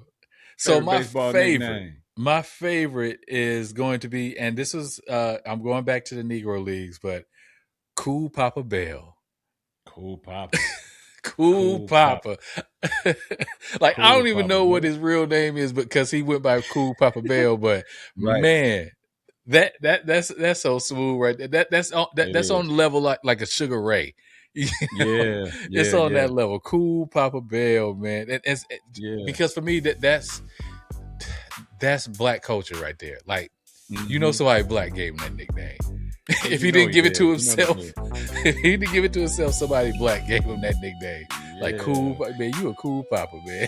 Cool papa. You like, and even in hip hop culture, was it Notorious B.I.G. was Big Papa. Big Papa. Big Papa, and then so that's just anybody with Papa in their name, even Big Papi, David Ortiz. Like those are that's a cool name. It's a cool name, man. Papi, man. Yeah, for sure, man. But Cool Papa Bell, man, I love that name. Yeah, Cool Papa Bell. So one more question, then we get to our last cut. If you could have one Major League Baseball skill, and I'm gonna give you 5 choices. If you have one of these Major League Baseball skills, which one would it be? 100-mile-per-hour fastball, 40 stolen bases a season, 40 home runs a season, Gold Glove defense, or 350 batting average? I thought about this one. I did think about this one, but right away, I thought about it was the top and the bottom one. Is either 350 batting average or 100-mile-per-hour fastball. Yeah. If I could have that skill, I would just say probably the 100-mile-per-hour fastball. There are a lot of pitchers in the major leagues that don't even come close to throwing 100 not one time in their career. Yeah.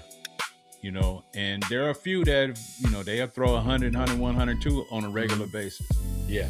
But if I could throw 100 miles per hour and be a starting pitcher, not a relief pitcher that I got enough gas to do that for 1 or 2 innings. I could do that the whole game. Man, I ain't throwing no curves. You just gonna have to hit me out or strike out, 1 or 2. I ain't throwing no curves. Right. I'm just gassing down the middle. You either gonna hit me out or you gonna strike out. Look, you know what's coming. You know what's coming. Can you hit it? Can you hit it? It's gonna be all about placement for me, but it's gonna be straight. Yeah. It's gonna be fast. You just got to catch up to it. I love that. I love it. Oh man! So for me, it was actually the same 2 were my top 2, either 100-mile-per-hour fastball or 350 batting average. And I was debating which one because me being a left-handed, having a 100-mile-per-hour fastball and being left-handed. And so, it's just coming from a different angle to most batters being left-handed. So I was like, is that the one I wanted? But I love hitting. And so I said, I'm going to go with the 350 batting average, because if you could have a 350 batting average, yeah, you didn't lock yourself into the Hall of Fame for sure. So for sure. I went with the 350, because I think if you could have a 350 batting average, that means, okay, I'm getting on base a lot. Yep. And some of those hits are going to be home runs. So I'm probably going to get close to the 40 home runs. And if I'm hitting 350, I'm on base a lot, I'm going to get close to those or surpass 40 stolen bases. 40 stolen bases. And you're going to have a lot of RBIs. I'm going to have a lot of RBIs. Yes. Every time you get up, the fans going to be cheering. Mm-hmm. You're going to have a lot of clutch hits. Yes. You'll have a lot of walk-offs. Yes. Like, man, yeah. So 350, I mean, yeah, you're revered. Like, yeah. They're going to be switching pitchers every time you come up. Yeah. Yeah. When you come up to the plate, oh, man.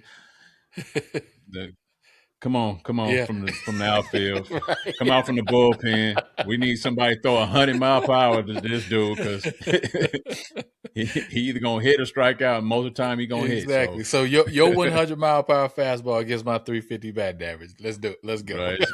It's gonna be either a home run, a walk off, or it's gonna be a K. Every time, either with a 350 batting average, most of the time you hitting, right? Because even if you got a 350 batting average, that don't mean you striking out 4 out of 10, 6 right. out of 10 times, right? Because you might strike out 1 or 2 of those times, yeah. But most of the time, pop out, ground out, ground out. Yeah, there's gonna be some walks in there.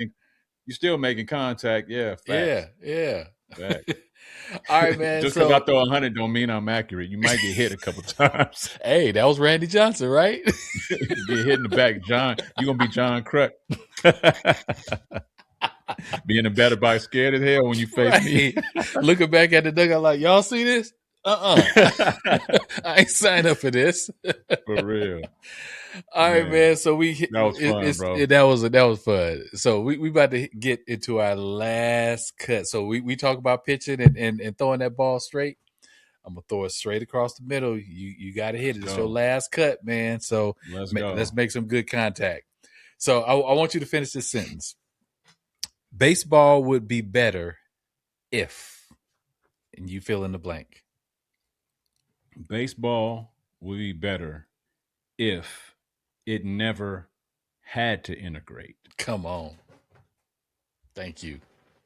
Baseball would be better if it never had. If Moses Fleetwood Walker would have been the first of many black baseball players and he never got ousted from the major leagues, baseball would be a better place. Agreed. Yes. Man, there's a lot of people that commented on our recent TikTok post that wouldn't agree with that statement. Oh yeah, but this is the truth. It's real. If I love that one. So for me, baseball would be better if more kids could afford to play. And I think back to our conversation with Cheats and something profound that he said, and I've been thinking about it ever since when he said that if Ricky Henderson was playing today, he likely would not be playing baseball due to the economics. Ricky was from Oakland and not from the Oakland Hills. He was from the hood, and I'm afraid that we're losing the opportunity for baseball being a viable option for players for kids in inner city, kids from the hood, because like Cheats mentioned, if you look at the players, the black players who were just recently drafted in the MLB just a couple months ago, they're middle class kids. Like when you look at them when they celebrate, or if you knew their background story before the draft, but as they were celebrating with their family, you see, oh, these are middle class kids, and not saying that kids from the hood, they all come from single parent households, but you saw that these are middle class kids coming from 2-parent households, and they could afford the to finance youth baseball, travel baseball, and all these other things. But because of these kids who are living in the inner city, who may come from a lower income level than some of these kids who can afford travel ball, I think we're losing out on a lot of future great Major League Baseball players who will never pick up a bat, never put on a glove, because they just never could afford, they cannot afford the game now. So I truly think baseball would be better if more kids, and this is not just black kids in the inner city, I'm talking about kids across the board. There are some white kids in rural America that who are struggling to make ends meet as well, and their families can't afford to put them on these travel teams. So this is not just about black kids, it's about kids in general. If baseball was more affordable to kids, baseball would be better.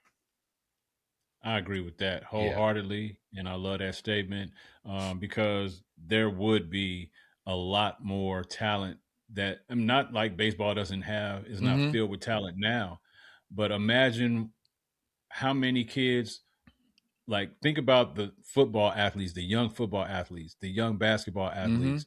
Some of these kids are like they beasting in their sport at 11, 12, Yes. 10 years old. Like you could see clearly, like, okay, if this dude keep playing, he going somewhere.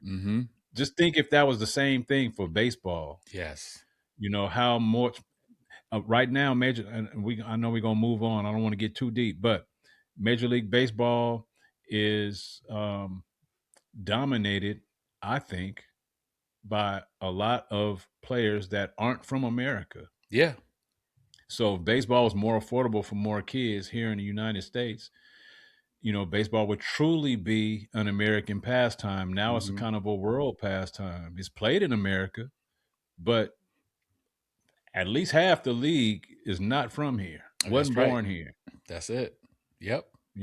Yeah. And so I think the world and America would be a better place as a society if more kids all across the board, every race in America, were given an opportunity or had the ability to afford to play baseball. I agree with that statement. Amen to that, man. So before we get out of here, I know we're almost out of time, but before we get out of here, man, we gotta talk about the hats, because that's what that's what Stolen Base is becoming known for, is the hats. And it's not, and I already see what you're wearing, so it's not just That about cap, baseball caps. It's just about caps in general, because we have caps from every single sport. So tell them about that cap you rocking, bro. Man, y'all see it. This is the official championship cap for the 2022 Golden State Warriors championship season. I don't wear this cap that much. It's special to me because it is the reason why it's special. The Warriors, in the past 12 years since Steph Curry's been on the team, they've won 4 championships. The first championship that they won it without Kevin Durant being on their team. Right. Then they won 2 with Kevin Durant on their team. This one right here, they won it again without Kevin Durant. Nobody expected that one. Nobody expected this championship. Yeah. If you look at that roster, the only 3 names you'll probably recognize, unless you were a diehard Golden State Warriors fan, is Steph, Draymond, and Clay. You probably don't recognize nobody else on that roster if you're not a Golden State Warriors fan. Yeah. Or a real big fan of the NBA. And that's why I love it so much, because it showed that, and I love KD, and I love what he did for the Warriors. Yeah. I'm a fan of KD coming to the Warriors, even though a lot of people hated on it. Yeah. But I love the fact that it showed that we were champions before KD, and we could win it without KD. And after, yes. Y'all thought that KD was the only reason. It shows the greatness of Steph. It shows the greatness of Clay. It shows the greatness of Draymond. It shows the greatness of Steve Kerr. It shows the true nature of the Warriors organization to want to be champions at all costs. Yes. And at the time, think about who they dominated, who they beat to get this championship. I mean, they had to run through some major names. I ain't gonna go through them. They had to go through some major names to get this championship. Everybody, they thought Boston was locked in for that. They just knew Boston was gonna kill them on that one. They was talking sweet, bro. Yeah, sure was. No, bro. So that's what y'all know what it is, man. That's what this is. The 21-22 NBA champion Golden State Warriors. I don't know if we'll ever have another season quite like that one. Of course, the 73-9 season was like that was that year. Yeah. But there won't be another. I don't think there'll be another Warriors championship like this where, you know, you don't know most 80% of the team. You don't even know who they are. Yeah. And they still won a championship. Right. Yeah. And, you know, with you know, Steph getting older, you know, I think they'll be, you know, competitive, but I just think that championship, you know, threat and run probably seen its best days. But, you know, we grew up loving the Warriors, always gonna have love for them, and you know, we'll see. We enter an NBA season soon, so we'll see what they can put together. I'm definitely gonna be, you know, pulling for them because my Lakers ain't gonna be doing nothing. Man, real talk. I looked at that roster yesterday with me and my dad. Me and my dad I was was like, on the who? phone. I looked at that roster yesterday. I was like, bruh. Luka and Austin Reeves. That's it, man. I'm like, come on. That's it. Everybody else is playing in college last year or overseas or something, right. G League or something. I'm like, I ain't expecting nothing this year from the Lakers. Nah, bro. But for me, JJ man, Redick, he got some work to do. He got some work to do. Let's show how good. Let's see how good of a coach you are without LeBron and without some veterans. So yeah good luck, man. Bro. But for me, man, so I pulled this one deep out the closet, man. I hope classic. The camera don't show, but it's a little dirty. But I had to pull it out, man. This classic San Diego Padres, and I'm doing this, you know, to celebrate the new owners of the San Diego Padres, Jose Feliciano Jr. and his beautiful wife, Kwanzaa Jones. And the transfer ownership makes Kwanzaa Jones the first Black woman majority owner of a Major League Baseball team. That's major. That's major, man. I love that so much. That's major. I mean, I'm, you know, my mind is racked. Like, how did they do that? Not that they don't have the funds or the ability or the pull or the connections or they're not worthy, nothing like that. Right. But all of these years, and just now, we have a woman and her husband, both of them non-white, that are owners of a major league and it's not like the Padres are bottom of the barrel team. No. You know, they're not. In fact, they're one of the best teams in the NL West in the past 5 or 6 years. Yeah, absolutely. And they got a major history. I'm gonna let you talk more about it, but I mean, they have one of the greatest histories. They have some of the most unique and dominant players in the history of Major League Baseball with Winfield and Gwynn. And you know, I know I'm missing people. Ozzie Smith played on that team. Ozzie Smith started his career with them. Yes. Yeah. Another player I just thought about, man. Think about, you remember Bip Roberts? Bip, yes. Speaking of Bip Roberts, he is now the coach at Oakland Tech High School. He is now the varsity baseball coach at Oakland Tech. That's dope. Yes. That's dope. Yes. Shout out to Bip Roberts, man. Shout out to Bip, man. Yeah. I don't know who Bip Roberts is. Look him out. I think he plays second base. He plays second base. Yep. Second base. Yeah. Little dude, but still in bases. Could hit for average. Scrappy dude. Scrappy. Man. Great defensive player, man. Yeah. I love Bip Roberts, man. That's dope to have him as a high school baseball coach in the Bay. Yeah, he's going to be such a benefit to those young brothers in Oakland. So I'm so glad to see him giving back in that way. So yeah, I'm glad you mentioned Bip, but there are so many, especially when we talk about black baseball, there are so many greats that came through the San Padres Diego. organization. I'm thinking of another who was I believe he was a shortstop after Ozzie Smith, Gary Templeton. Oh man, I forgot about Gary Yeah, Templeton. yeah, Yes, I yes, know. sir. Tony Gwynn. Got a lot of shine, but right across the diamond, you had Gary Templeton. Man, Gary Yeah, Sheffield played for the Padres for a hot minute yeah, too. So yeah, a yeah. lot of greats, came from the Padres organization, and now, you still have great players, in the organization now with, Fernando Tatis. I know we didn't get Mhm. to talk about it, but I got to do a clip or something, man. That home run he robbed earlier this week, and the Yeah, swag he had with it, how he just stood, man. I was like, yeah. There we that go. was so dope, man. But and then the Padres are one of the most valuable organizations, and being in San Diego makes them the only pro franchise in town, because the Chargers have left for Los Angeles. Hmm. So Hmm. that's the only franchise they have in town. So they're going to sell tickets. Every time I Yeah, look at a yeah. Padres game, that stadium, Petco Park, is dang near sold out No, it's every packed single night. every time.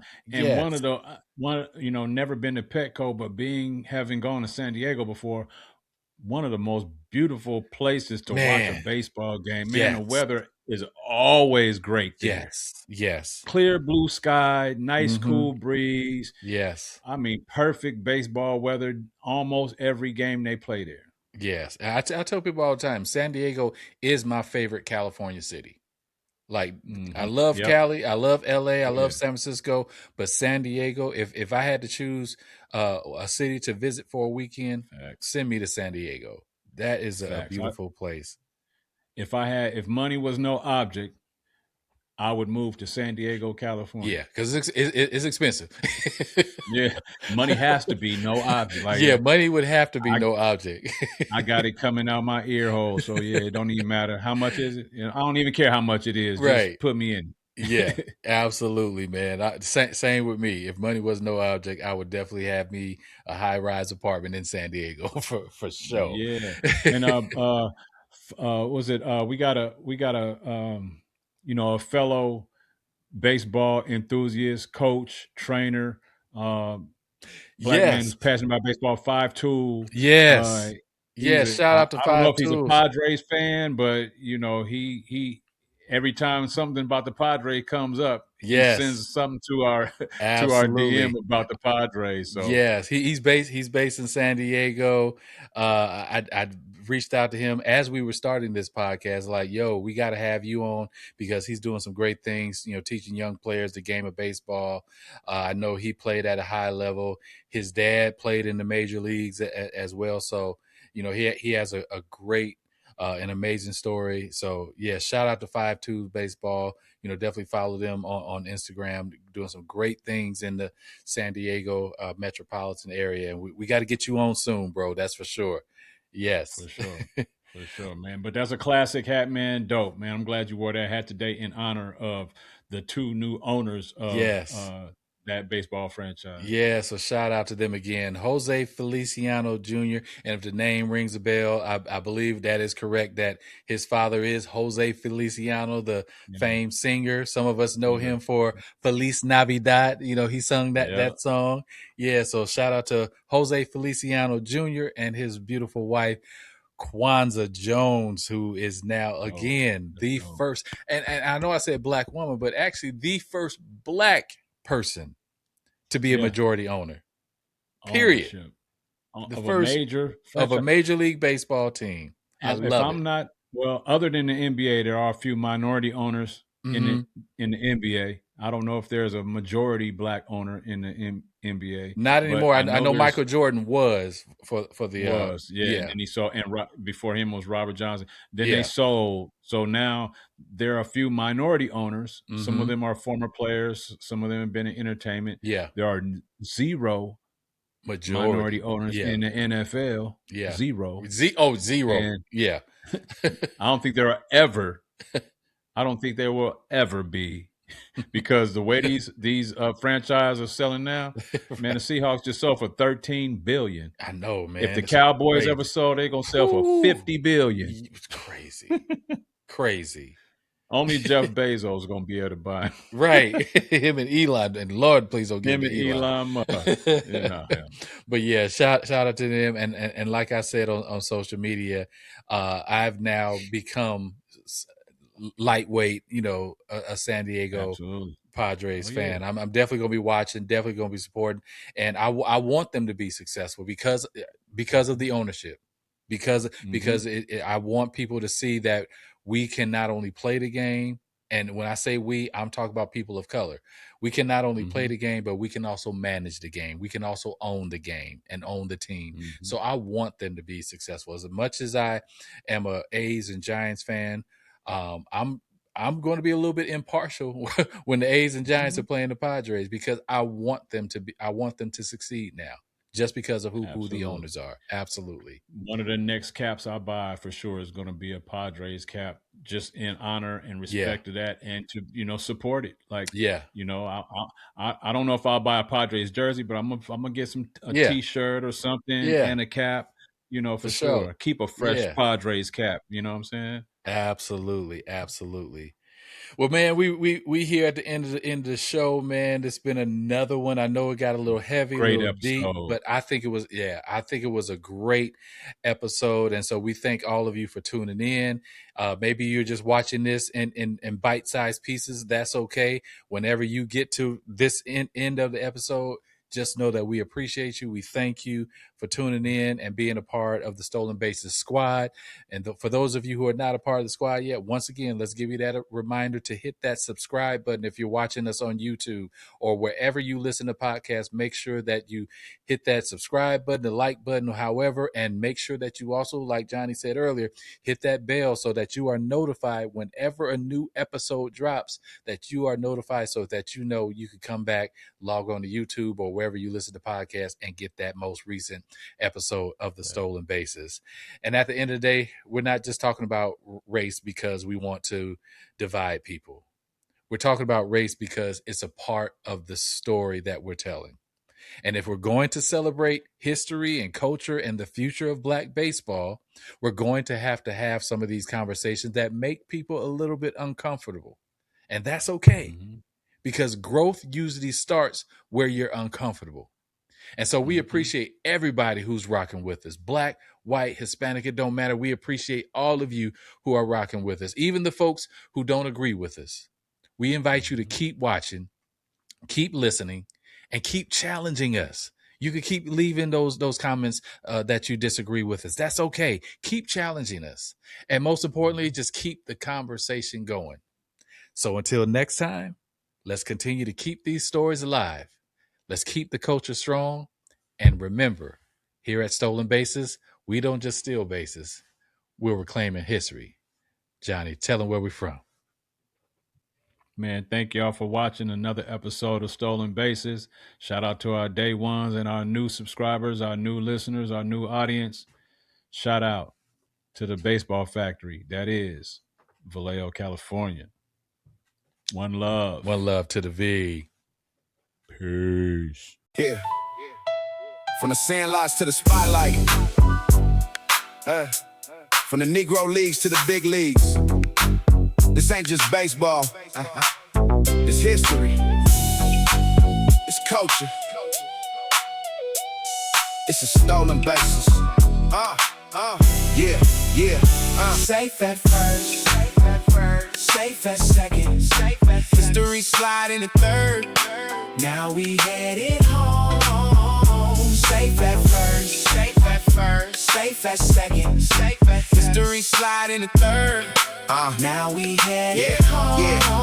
Back when the gate said no, we built our own lane. Packed out the ballpark, sunshine and rain. Saturday doubleheaders, whole family deep. Legends in the making while the world was asleep. Businesses booming, owners making plays. Culture in the stands, everybody getting paid. Not just a game, it was pride on display. Every crack of the bat said, we gon' find a way. Now I'm looking at the diamond thinking where to go. Used to be the neighborhood, now the kids don't know. That's why we grab the mic and tell the stories untold. Cause the roots run deep and the history go.